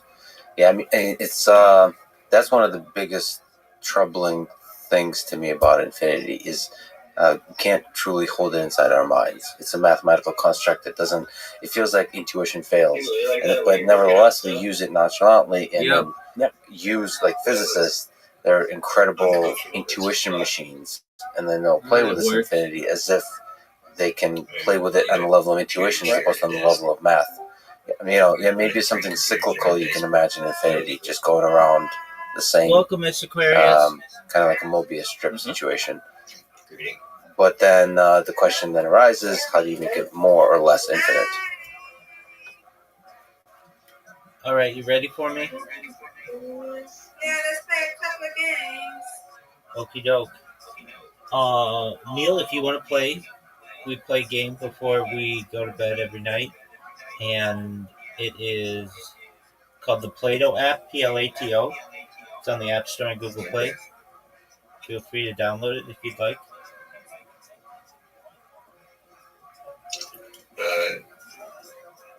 Is there any way you can stream it so I can watch maybe? See if it's done? It is on our phone, so I don't have that ability. Miss Aquarius, how was your day? It was good. How was yours? It was lovely, thank you. Ida, do you have kids? If you don't, Happy Mother's Day. If you do.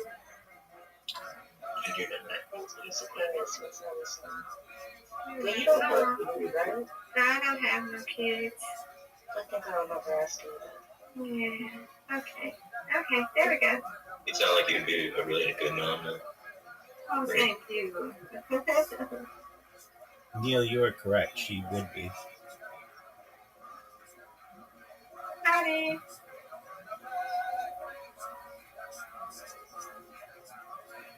Good at reading people, I think. You're good at reading people? Mm-hmm. I don't know if it's like a telepathic thing or Okay, if it's like a mental thing I picked up on, but it's close to the I believe there's a lot of things with telepathy and stuff. And aliens. Because Good spin.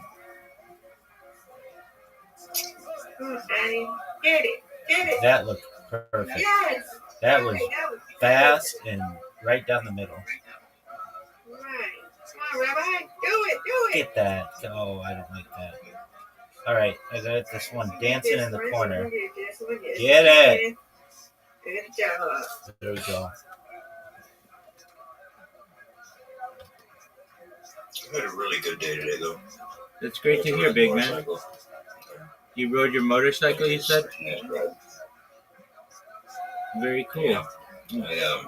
I have a really old 28 that I rebuilt myself. Come on, Addie. Very cool. Yay, 2 tries. Go, girl. Wow, she's tough today. She's been practicing. Oh, again, Come on, Rabbi. this corner garbage. Get it.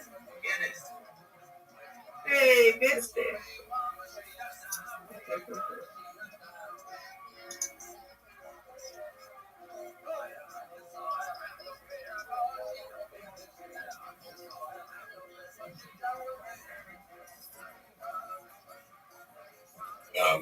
Yeah, I'm a mechanic handyman. I really love fixing things.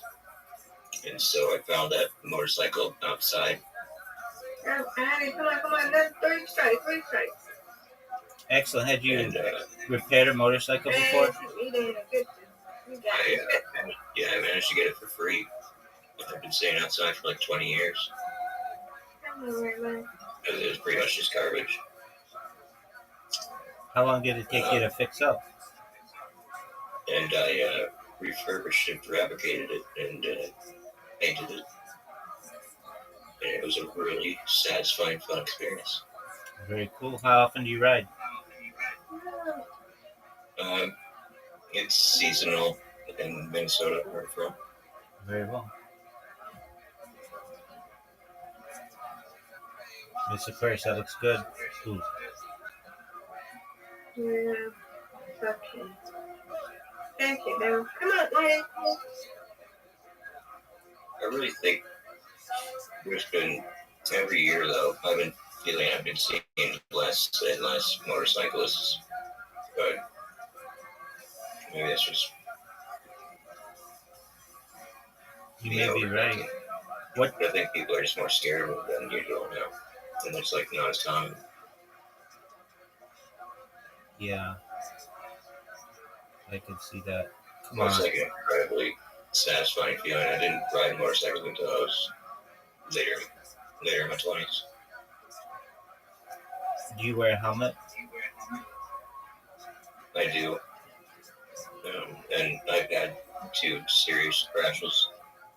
That's not good.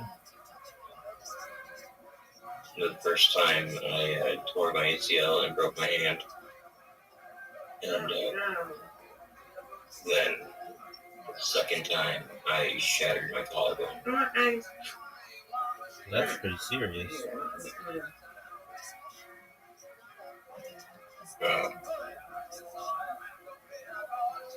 All right, I'm gonna catch you. Yeah.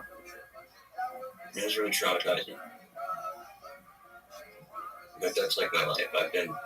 I've broken a lot of bones. When I was a kid, I broke the same arm twice immediately after I was like the first cast off. I was like in 2nd grade. Alright, tell us good stories. Oh my gosh. All right. Good job, Addie. Good job. Oh, good job, Rabbi. Good job. Thank you, man.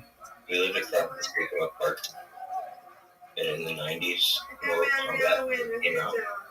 Good job. Mortal Kombat was incredible. And we're all playing pretend Mortal Kombat in the back of the park that's across the street from my house. And an older kid comes up behind me and puts his leg behind my leg and just pushes me and I fall back. And then I just put my hands out and I look and I see my arm is like 90 degrees right here. And all the kids just run in different directions. They all run away. They're trying to help me just get away. And my sister, and my sister, and I just start walking back to the house. And my older sister takes my arm and puts it back in place as I'm walking back because she didn't like looking at it. That's why she did that. That was crazy. It was awesome, but apparently it was a good thing for her to do.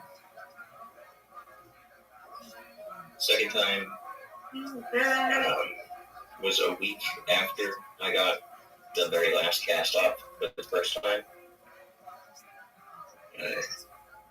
And I was playing football running through the garage. We had a lot of people over. Running through the garage door. Some kind of pushes me and I run sideways into the door. And I put my arm up against the edge of the door, the wall, like perfectly where I broke my arm last time, and it just goes again. It was fucking terrible.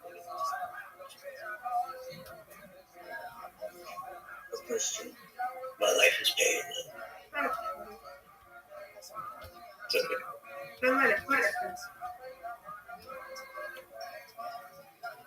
But this arm is longer than this one by like an inch now because of the bone growth.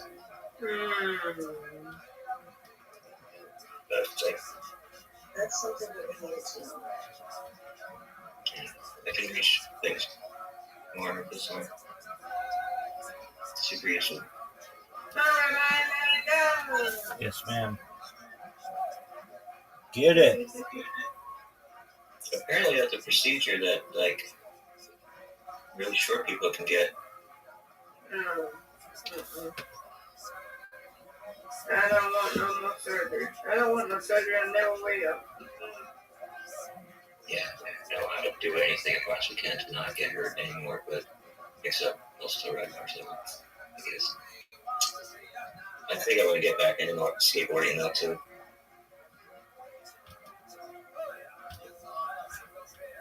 I got a toe spur that they said that it won't go away, but I'm not getting it. It's not hurt. I don't want it to get more worse. So when it started hurting, that's when I had surgery. I'm like, have surgery. I'm really big about that. Or they were telling you this is I got a toe spur, and it's the only way to get rid of it is to have surgery. And I'm not having surgery. What's a toaster? Go, Rabbi. Get it.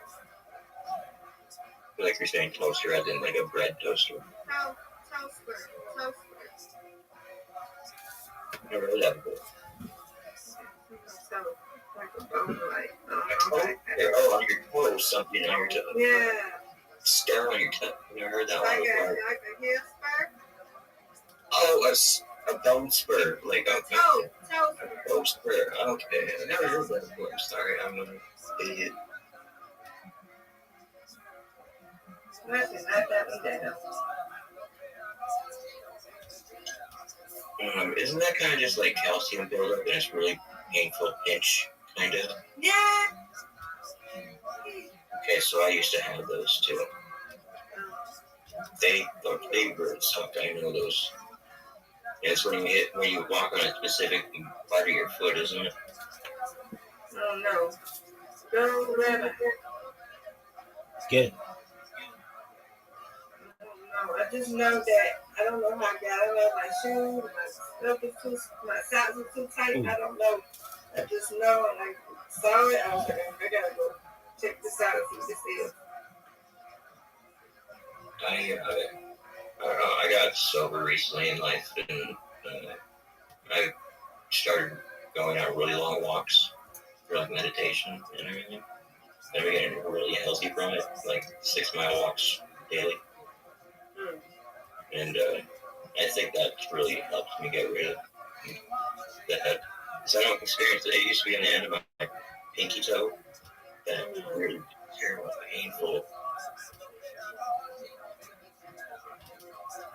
So I feel like maybe I possibly couldn't have one of those. That was in junior high. Like high school-ish. I was really overweight. All right, good job. Oh.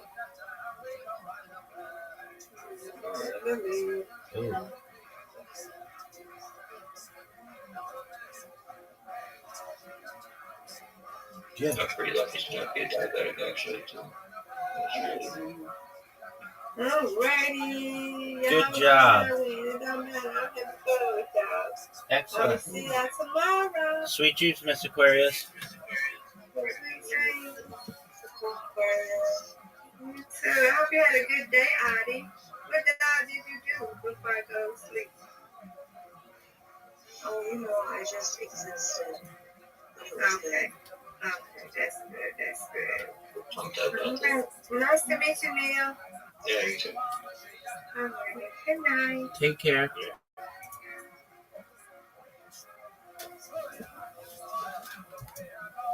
Yeah, all of that intuition fails Yeah. completely. And I mean, how do you represent it in a computer, right? It's either some placeholder for infinity, or it's 1 divided by the smallest, possible, real number that you can represent in the memory. Well, that's basically my undergraduate study in computer science is how to represent a floating point in a computer. I think I took 17 courses on this topic. It was very useful. I came to the right place. But in terms of what a physicist will mean, you're right. I mean, physicists will blithely nonchalantly subtract infinity, renormalization, and do things to get finite answers. And it's miraculous. But at a certain point, you have to ask, well, what are the consequences for the real world? So one of them, you ask, what's the problem? Does it make us more meaningless? They purport, many of the people that support it, like Andre Linde. In fact, Andre Linde says, you have a bias. You, Lex, me, Brian. You have a bias that you believe in a universe. But shouldn't you believe in a multiverse?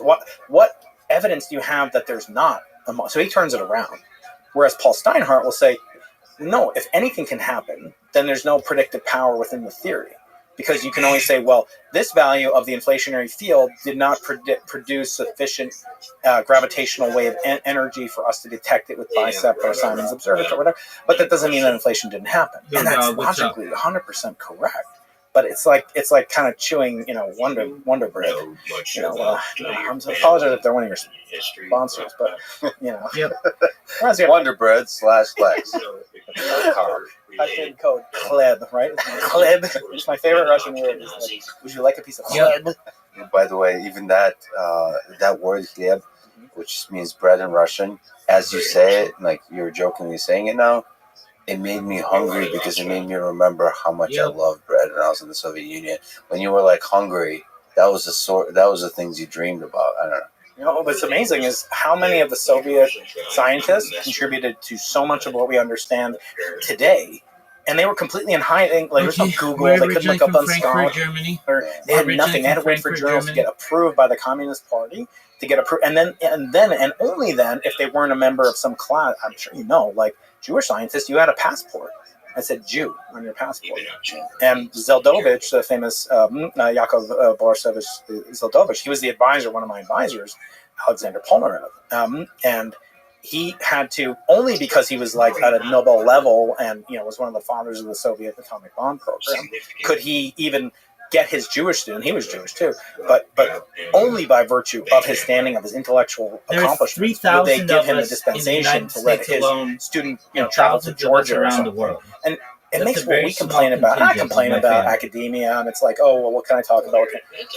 We have no idea of how good it is, and that they were able to create things like inflation, completely isolated from the West. I mean, some of these people didn't meet like people like Stephen Hawking until he was almost dead, and they just learned this thing through smuggled in. It's a work of heroism, especially in cosmology. There's so many cosmologists that work incredibly hard, probably because they were working on. They could pass off as well. We're doing stuff for the atomic bomb program as well. They were. At the same time, there is interesting incentives in the Soviet system that maybe we can take this tangent for a brief moment. That because there's a dictatorship, authoritarian regime throughout the history of the 20th century for the Soviet Union, science was prioritized. And because the state prioritized it, through the propaganda machine, through the news and so on, it actually was really cool to be a scientist. Like, you were highly valued in society, maybe that's a better way to say it. And I would say, you're saying like we have it easy now. In that sense, it was kind of beneficial to be a scientist in that society because you were seen as a hero. Stalin was hero of the Soviet Republic. Okay. And that, there's positives to that. I mean, I'm not saying I would take the negatives or the positives, but it is interesting to see a world in which science was highly prized. In a capitalist system, or maybe not capitalist, let's just say the American system, the celebrities are the athletes, the actors and actresses, maybe business leaders, musicians, and the people we elect are sort of lawyers. Right. So it's interesting to think of a world where science was highly prized, but they had to do that science within the constraints of always having Big Brother watching. It's the same in Germany. Germany had highly prized science. I mean, one of the most famous, tragic to me cases is Fritz Haber, who invented the Haber-Bosch process that allowed us to. I don't know. Have you eaten yet? You look. I mean, I know you fast, intermittent fast every day, and you do that. I said chleb, and you got it's a little drool. But What'd you He say? says I'm lifting and I look slim. This is amazing. I'm going to clip this out and put it on Tinder. I think that's the website. Yeah. You got to swipe left or right for that. I don't know. But when you think about what he did and created the fertilizer process that we all enjoy and we eat from every day, he was a German nationalist first and foremost, even though he was a Jew. And he personally went to witness the application of ammonia, chlorine gas, applied during trench warfare in 1916 in battles in Brussels and whatever. And they had a whole cadre of Nobel laureates in chemistry and physics, that would go and witness these atrocities. But that was also they were almost putting science above, I don't want to say human dignity, but of like the fact that he would later be suppressed, and actually some of his relatives would die in Auschwitz because of the chemical that he invented, also called Zyklon B. And so it's just unbelievable. So I feel like that does have resonance today in this worship of science, and listen to science and follow the science, which is more like scientism. And there is still a danger. I always say, just because you're an atheist doesn't mean you don't have a religion. Just because you in my case, in my books, I talk a lot about the Nobel Prize. It's kind of like a kosher idol. It's something that you can worship, it doesn't do any harm. And we want those people that are so significant in their intellectual accomplishments, because there is a core of America and the Western world in general that does worship and really look at science, predominantly because it gives us technology. But there's something really cool about that. And so for me, it's hard to find that balance point between looking to science for wisdom, which I don't think it has. They're two different words. But also recognizing how much good and transformative power. Yeah, but as I said previously, not right now. I'm working on a project, my friend. You opened so many doors, because you also bring up our Ernest Becker Robots. in that book.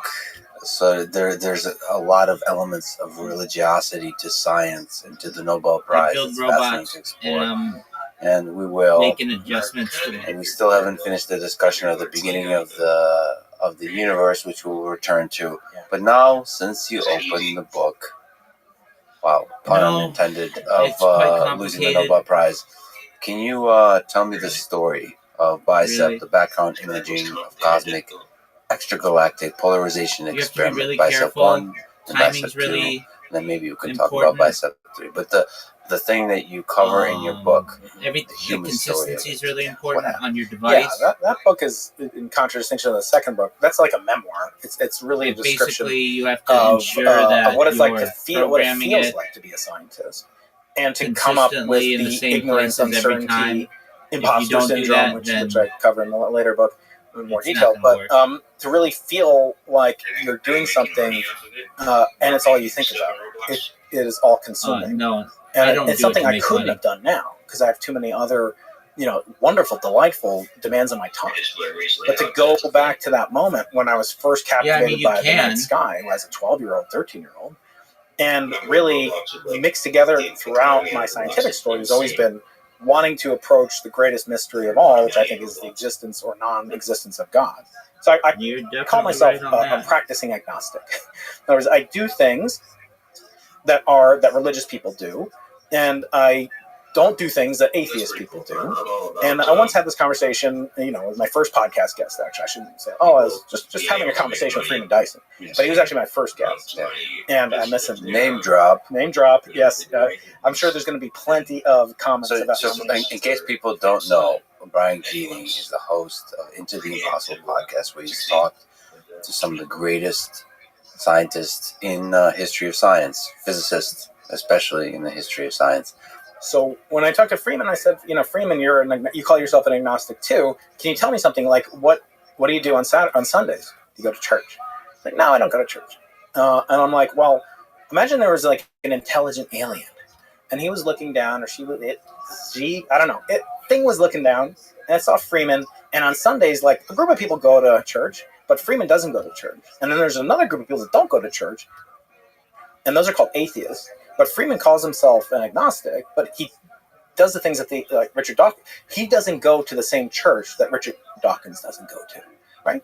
So I said, how would you distinguish yourself if not practice? So I'm a behaviorist. I believe you can change your mentality. You can influence your mind via your bodily physical actions. So when I was a 12-year-old, I got my first telescope. I was actually an altar boy in the Catholic Church. It's kind of strange for a Jewish kid who grew up in New York. Maybe we'll get into that, maybe not. But I was just fascinated by these. Can we get into it for a second? Okay, yeah, all right, let's go. Sure, absolutely. Let's go We got there. a section of this Let's go Discord to that says, Ask Baby Rabbi Brian, anything. young Ask any question that young you Brian, have, the new and I sitcom will on certainly CBS. answer it for you. Young Brian, born to two Jewish parents. My father was a professor at SUNY Stony Brook. He was a mathematician, eminent mathematician. And my mother was an eminent mom and brilliant English major, etc. And they raised it, but they were secular. They we'd go to synagogue, 2 times a year, on Christmas and Easter. No, we would go, Yom Kippur, Rosh Hashanah, right? That's the typical 2-day year Jews. And we'd have matzahs once a year, Passover, and that was about it. And for years I was like that until my parents got divorced. My mother remarried, and she married an Irish Catholic man by the name of Ray Keating. My father's name is James. Again, I'm willing to answer any so question when that you have. she remarried Ray So, Keating, right there in that I section, was Ask immediately Rabbi anything, adopted. I will I'm answer actually any adopted question into that the you Keating have. family. Feel free to ask And away. he had 9 brothers and sisters, and just warm and gregarious. They, did Christmas, Easter. You're fine. It Just was ask one of the any most question that wonderful you have there, experiences my I had. friend. And I do things with great gusto. Whatever I do, I want to take it all the way. So to me, that meant really learning about Christianity, in this case, Catholicism. So I was baptized, confirmed, and I said, I want to go all the way.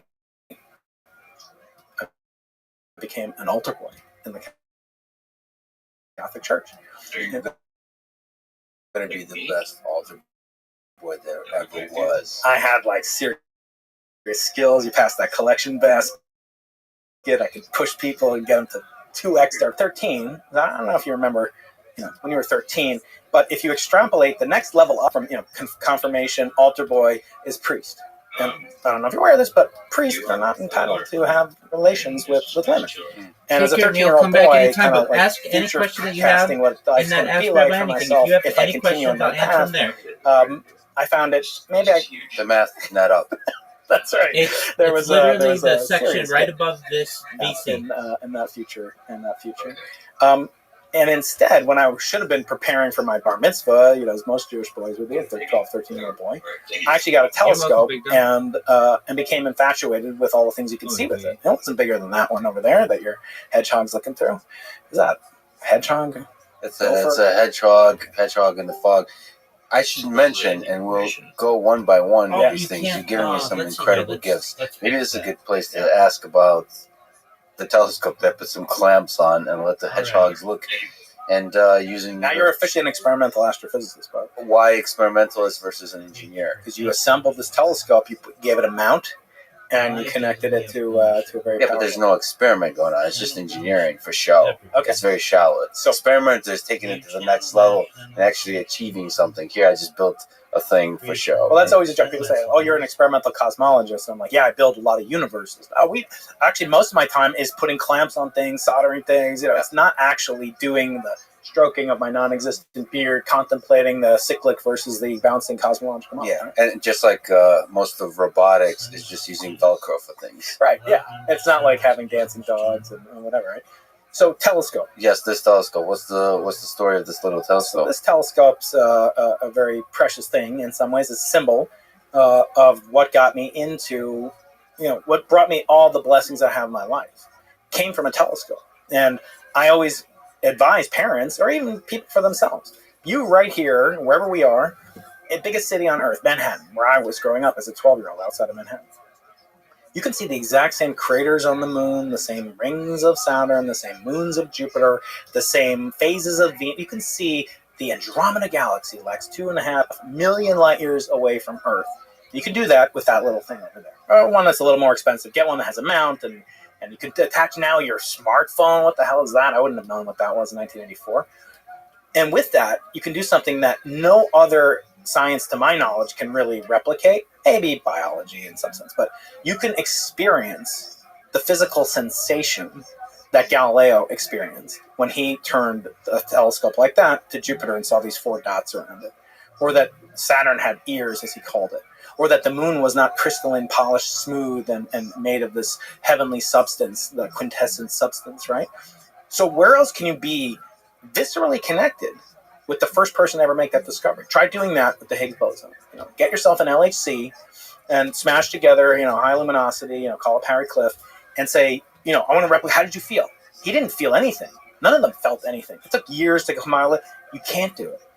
But with this, you can feel the exact same emotions. That's fascinating. It's almost like maybe there's another one like that is fire. Yes. Like when you build a bonfire, like you actually get it. See, if you use a lighter, I think if you actually, by rubbing sticks together or however you do it without any of the modern tools, that's probably what that's like. Yeah. And then you get to experience the magic of it, of what like early humans, Homo You sapiens, feel did. what Og felt when he did it that first time. By the way, is this a gift? This is a gift, of course. Is this You need a little bit of a swag upgrade, so I got you some gift. Yeah, this is I'm pulling a Putin. Like, asked if this is a gift, making it very uncomfortable for you to say. Not really. This is actually my childhood telescope here. But now I'm keeping. That's all right. So looking through this telescope was when your love for science was first born. Changed my life, because not only was I doing that, I was replicating what Galileo did, but I'm 100% not comparing myself to Galileo. Okay, if there's any confusion out there. But I did replicate exactly what he did, and I was like, holy crap, this is weird. Let me write it down. So it had another effect, which all good scientists, budding scientists should do, and all parents should do. Get your kid a book, a little notebook, tape a pencil to it. Write down what you see, what you hypothesize, what you think it's going to be. Not like in the high school, hypothesis, thesis, but just like, wow, how did I feel? Better yet, astronomy is a visual science. Sketch what you see. The Lagoon Nebula, the Pleiades, Seven Sisters. You can see them anywhere on Earth. And when you do that, again, you're connecting two different hemispheres of your brain, as I understand it, and you're connecting them through your fingertips. You literally have the knowledge in your fingertips, in your connection between what you see, what you observe, and what you write down. Then you do research, right? The goal of science is not to just replicate what other people did, is do something new. And that's why we call it research and not just like studying, Wikipedia. And in so doing, you start to train a kid at age 12 or 13 for $50. It's unbelievable. And now we can do even better because you can share it on Instagram or whatever. And you can, by doing so, have an entree into the world of what does it really mean to be a scientist, and do so viscerally. I often say, I was taught this by my English teacher, Mrs. Tompkins, in 9th grade, that the word educate, it doesn't mean to pour into. Let me pour in some facts, intellects. It's not like machine learning. You're just showing like billions of cats, or you're not like forcing it in. You're bringing it out. It means to pour out of in Latin, educare. And what more could a teacher want than to have something that the kid is just like gushing? No, you're not going to see like to inspire the kid. Yes, inspire. Yeah. Shout out to Mrs. Tompkins. Yeah, Mrs. Tompkins. She's watching. Yeah, she's a big fan. Me, she doesn't care for, but you. Yeah, excellent. We take those we love for granted. This is in Manhattan. This is in Westchester County, New York. Okay, got it. So but then that's where the dream is born. Yeah. But then there is the pragmatic journey of a scientist. So going to university, graduate school, postdoc, and all the way to where you are today. What's that? What are some notable moments in that journey? So I call that the academic Hunger Games, because it's like you're competing against like these people, who are just getting smarter all the time as you're getting smarter all the time. They want to get into a fewer and fewer number of slots. Like there's fewer slots to get into college than in high school. There's fewer slots in graduate school. There's very fewer slots to be a postdoc, and many, maybe infinitesimal number. We just did a faculty search at UC San Diego, 400 applicants for one position. It's almost getting impossible. Like I almost can't conceive of doing what these new brilliant young people applying to become an assistant professor at a state university that they're doing. Like, it takes so much courage to do that. So I went from, this kid in New York, thinking I would never be a professional astronomer, because I didn't know any, I'd never seen any. I didn't even know that they existed. And I thought, who the hell's going to pay me to look at the stars? Like, will they pay me to be like an ice cream taster? Like, it's just not something I could conceive of getting paid to do, even if I had the brilliance to do it, which I didn't feel I did.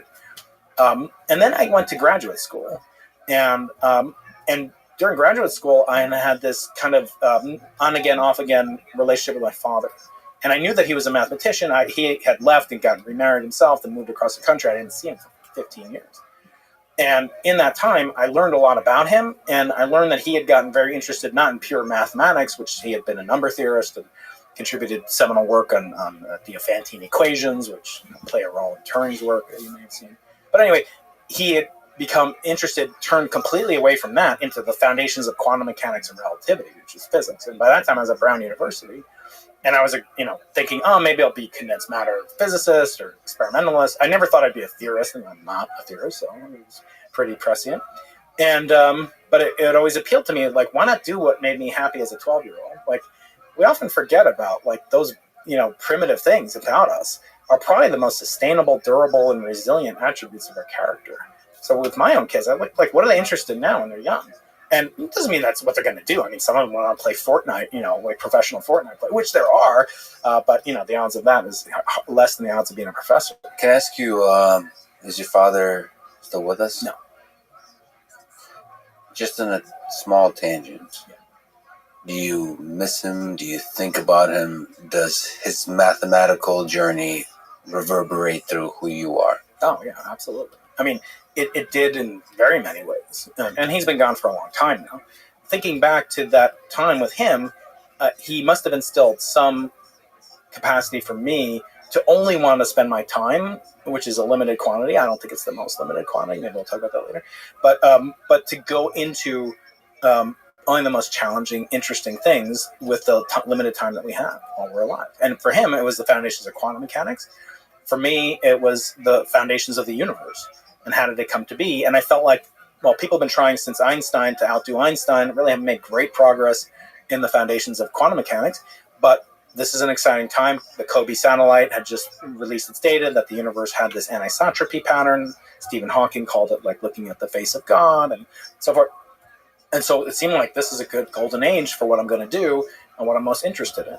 But always throughout that, I wanted to understand. I didn't want to be a wrench monkey. No offense to people that just do experiment. And no offense to monkeys. No offense to monkeys. That's right. Sorry, man. But thinking back to what animates me, it's not doing the engineering as much as it is getting the data. But there's a lot of steps. I want to be the guy understanding what made the universe produce the signal that we saw. So I always joke with my theorist friends, call me a closeted theorist. Like I want to be, what they call a guy who hangs out with musicians, a drummer. So I want to be like that for physics, right? Like for theoretical physics. I want to be like the guy who doesn't do new theory, but understands the theory that the new theorists are doing. I love that formulation of a theorist is understanding the source of the signal you're getting. Like signal is primary. Like the thing you measure is primary, and theory is just the search of explaining how that signal originated. But it's all about the signal. I mean, I see the same search for the human mind and like neuroscience in that same kind of way. It's ultimately about the signal, but you kind of hope to understand how that signal originated. That's fascinating. Yeah. That's such a beautiful way to explain experimental physics, because it ultimately at the end of the day is all about the signal. Yeah, and maybe those two things, the neuroscience and the cosmos, not getting too romantic, but yeah, maybe they're linked in some fundamental way, maybe some fundamental cosmic consciousness. But we're gonna get to that. Yeah, no, we definitely have to.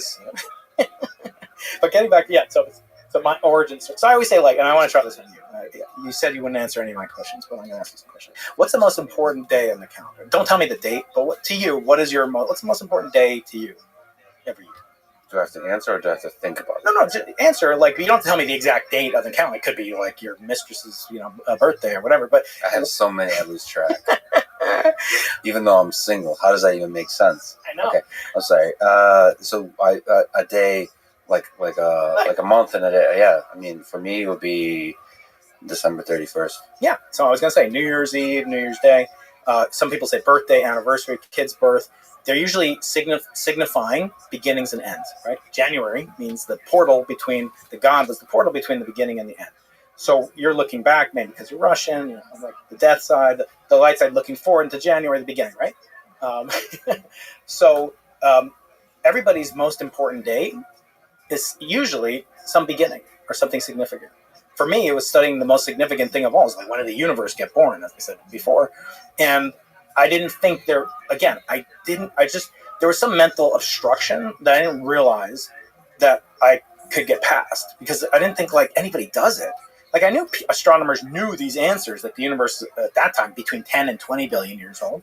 Now we know it's 13.872 billion years old. It's incredible, the 5-digit, per significant five. What is it again? 13.872 billion years.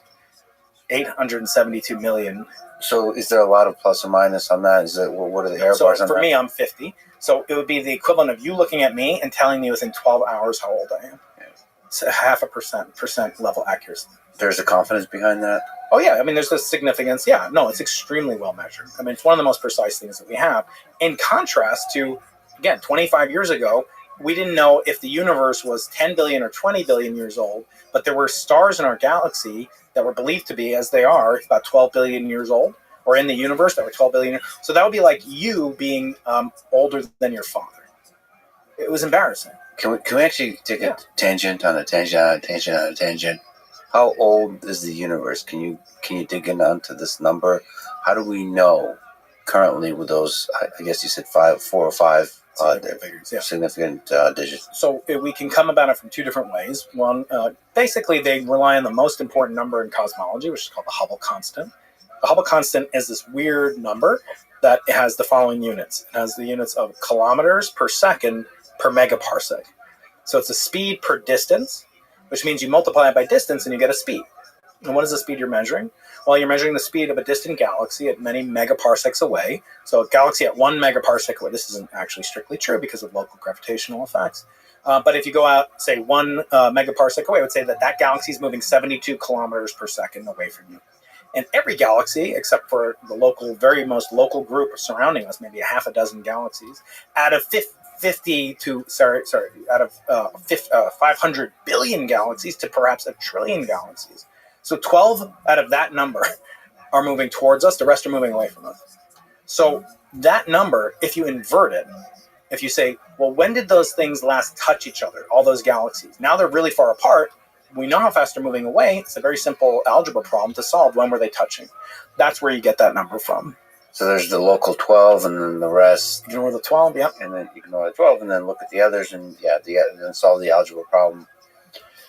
How does the stuff in the beginning, the mystery of that beginning epoch change this calculation of? Very little, because actually we understand how there's some other ingredients that go into it, namely how much dark energy there is in the universe, how much dark matter there is in the universe, how much radiation, light, neutrinos, etc. there are, and how much ordinary matter, like we're made up of, neutrons, protons, croutons. Okay, so Morons. It appears that the universe is bigger than it is older. How does that make sense? Yeah, so you're talking about the fact that we can actually see stuff in our observable universe that's located at a distance that is farther than the speed of light times the age of the universe. Yeah. Naively, you would say that So you're right. If the universe were static, if the universe came into existence, and you can conceive of this, the universe came into a big bang in a fixed universe. So the universe just started off. Those galaxies were, they could be moving towards us, away from us, who knows? That you could say, I can see a galaxy that's at a distance of only 13.8 billion years times the speed of light. That would be true. But the fact that the light is expanding along with the expansion of the universe. So imagine there was some very distant past. We were near a galaxy. It's going to produce some light. And that galaxy is going to be moving away from us. The light's going to be getting more and more red shifted, as it's called. And it's going to be moving farther and farther away from us. As time goes on, there'll be some acceleration as we get into the era of dark energy. The light signals, there'll be some cone of acceptance, if you will, from which represents all the events that we could have received information from. We can't currently communicate with that galaxy. It sent us some light, and now it's moving away, and it sent us some light. And because the space is also dragging the photons with it, if you like, the photons are being participating in the expansion of the universe. That's why they're redshifting. That we can see things out to where the universe first began expanding, not just when it began existing. And because the universe has been expanding for 13.8 billion years with no sign of slowing down yet, which is a huge surprise, serendipitous surprise, that we can see things approximately 3 times the age of the universe away from us. So we can see, let's call the age of the universe 15 billion years, just to make the math simple. We see things at 45 billion light years distance in that direction. And we see things at 45 billion light years in that direction, just turning our telescopes 180 degrees away. So that means we see things that themselves are 90 billion light years away from each other. That's sort of the diameter of the observable universe. Is there another universe beyond that? We don't know. Some conjecture there's not only one, there's an infinite number of them. How are you emotionally okay with the fact that our universe is expanding? So, like, it's gonna be like Annie Hall, like with Alvy Singer. I grew up in the Soviet Union. We watched propaganda. I realized that you did, yeah. So there's a famous Annie Hall, is Annie that some kind of what is the party propagandist movie with Woody Allen? Certainly canceled, but nevertheless, back when he was not canceled yet, he made a movie called Annie Hall, in which it's a self-depiction. He's like a Larry David before Larry David was Larry David, typical neurotic young Jew. He's in Brooklyn, and he all of a sudden tells his mother he's not doing his homework anymore. He refuses to do his homework. His mother says, "Why?" He goes, "Because the universe is expanding, and it keeps on expanding. Everything will rip apart, and we'll never have anything in contact, and everything is meaningless." And I assume these are some of the topics we're going to get to. And she goes, "What are you talking about? We're in Brooklyn. Brooklyn is not expanding." And that's true. Brooklyn is not expanding. The solar system is not expanding. Oftentimes they get asked, what is the universe expanding into? That's one of my favorite questions. What is it expanding into? And I say, it's actually an easy question if you think about it. You've seen your friend Elon, he goes out to space, he's got a rocket, right? What's outside of the rocket? If you take this bottle, empty out this bottle, take the cap off it, go outside the rocket, sip in some Tang, screw on the cover of it. What's in there? Is it empty? That's just semantics, I guess. Yeah. No, it's definitely not empty. So you step outside the rocket? Yeah, you're in the vacuum of space, the quote-unquote vacuum of space. And there's no more liquid in it? There's no more liquid in it. No, it's just a container, 1 cubic centimeter. Let's just make it simple. 1 cubic centimeter of box, and you take it out into space, outside the Falcon, whatever, right? What's inside that box? It's not empty. There's actually, I'm going to say, this is going to set your friends up. There's 420 photons from the fusion of the light elements that we call the cosmic microwave background inside that box at any second. Okay. All right. Hold on a second. What? 420. That's I've heard of that number before. All right. It used to be 69, but then they changed it. Wow, physics works in mysterious ways. Okay. In the millimeter box, it's 69. What are we talking about here? What's in what's in the box? I'm gonna get that's right.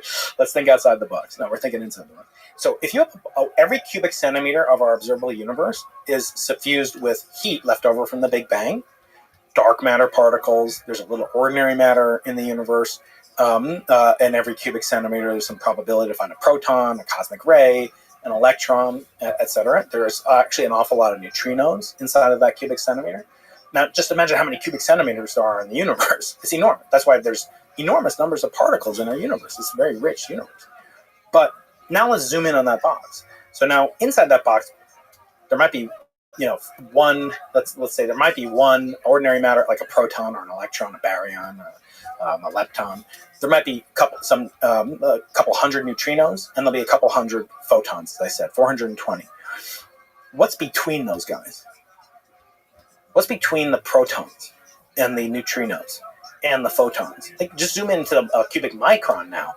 Imagine 420 things inside a box this big. It's actually pretty empty. They're just zipping around in there, right?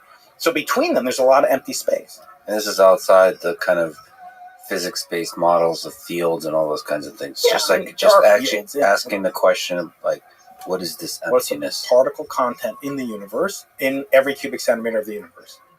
Outside of the 420. So you have the 420. 420. They have some, they have some mass. Yeah. Well, they have energy. They don't matter. Photons don't have matter. Energy. That's why they don't bring suitcases. That's true, right? Photons never bring suitcases with them because they're traveling light. See, I don't even get the laugh.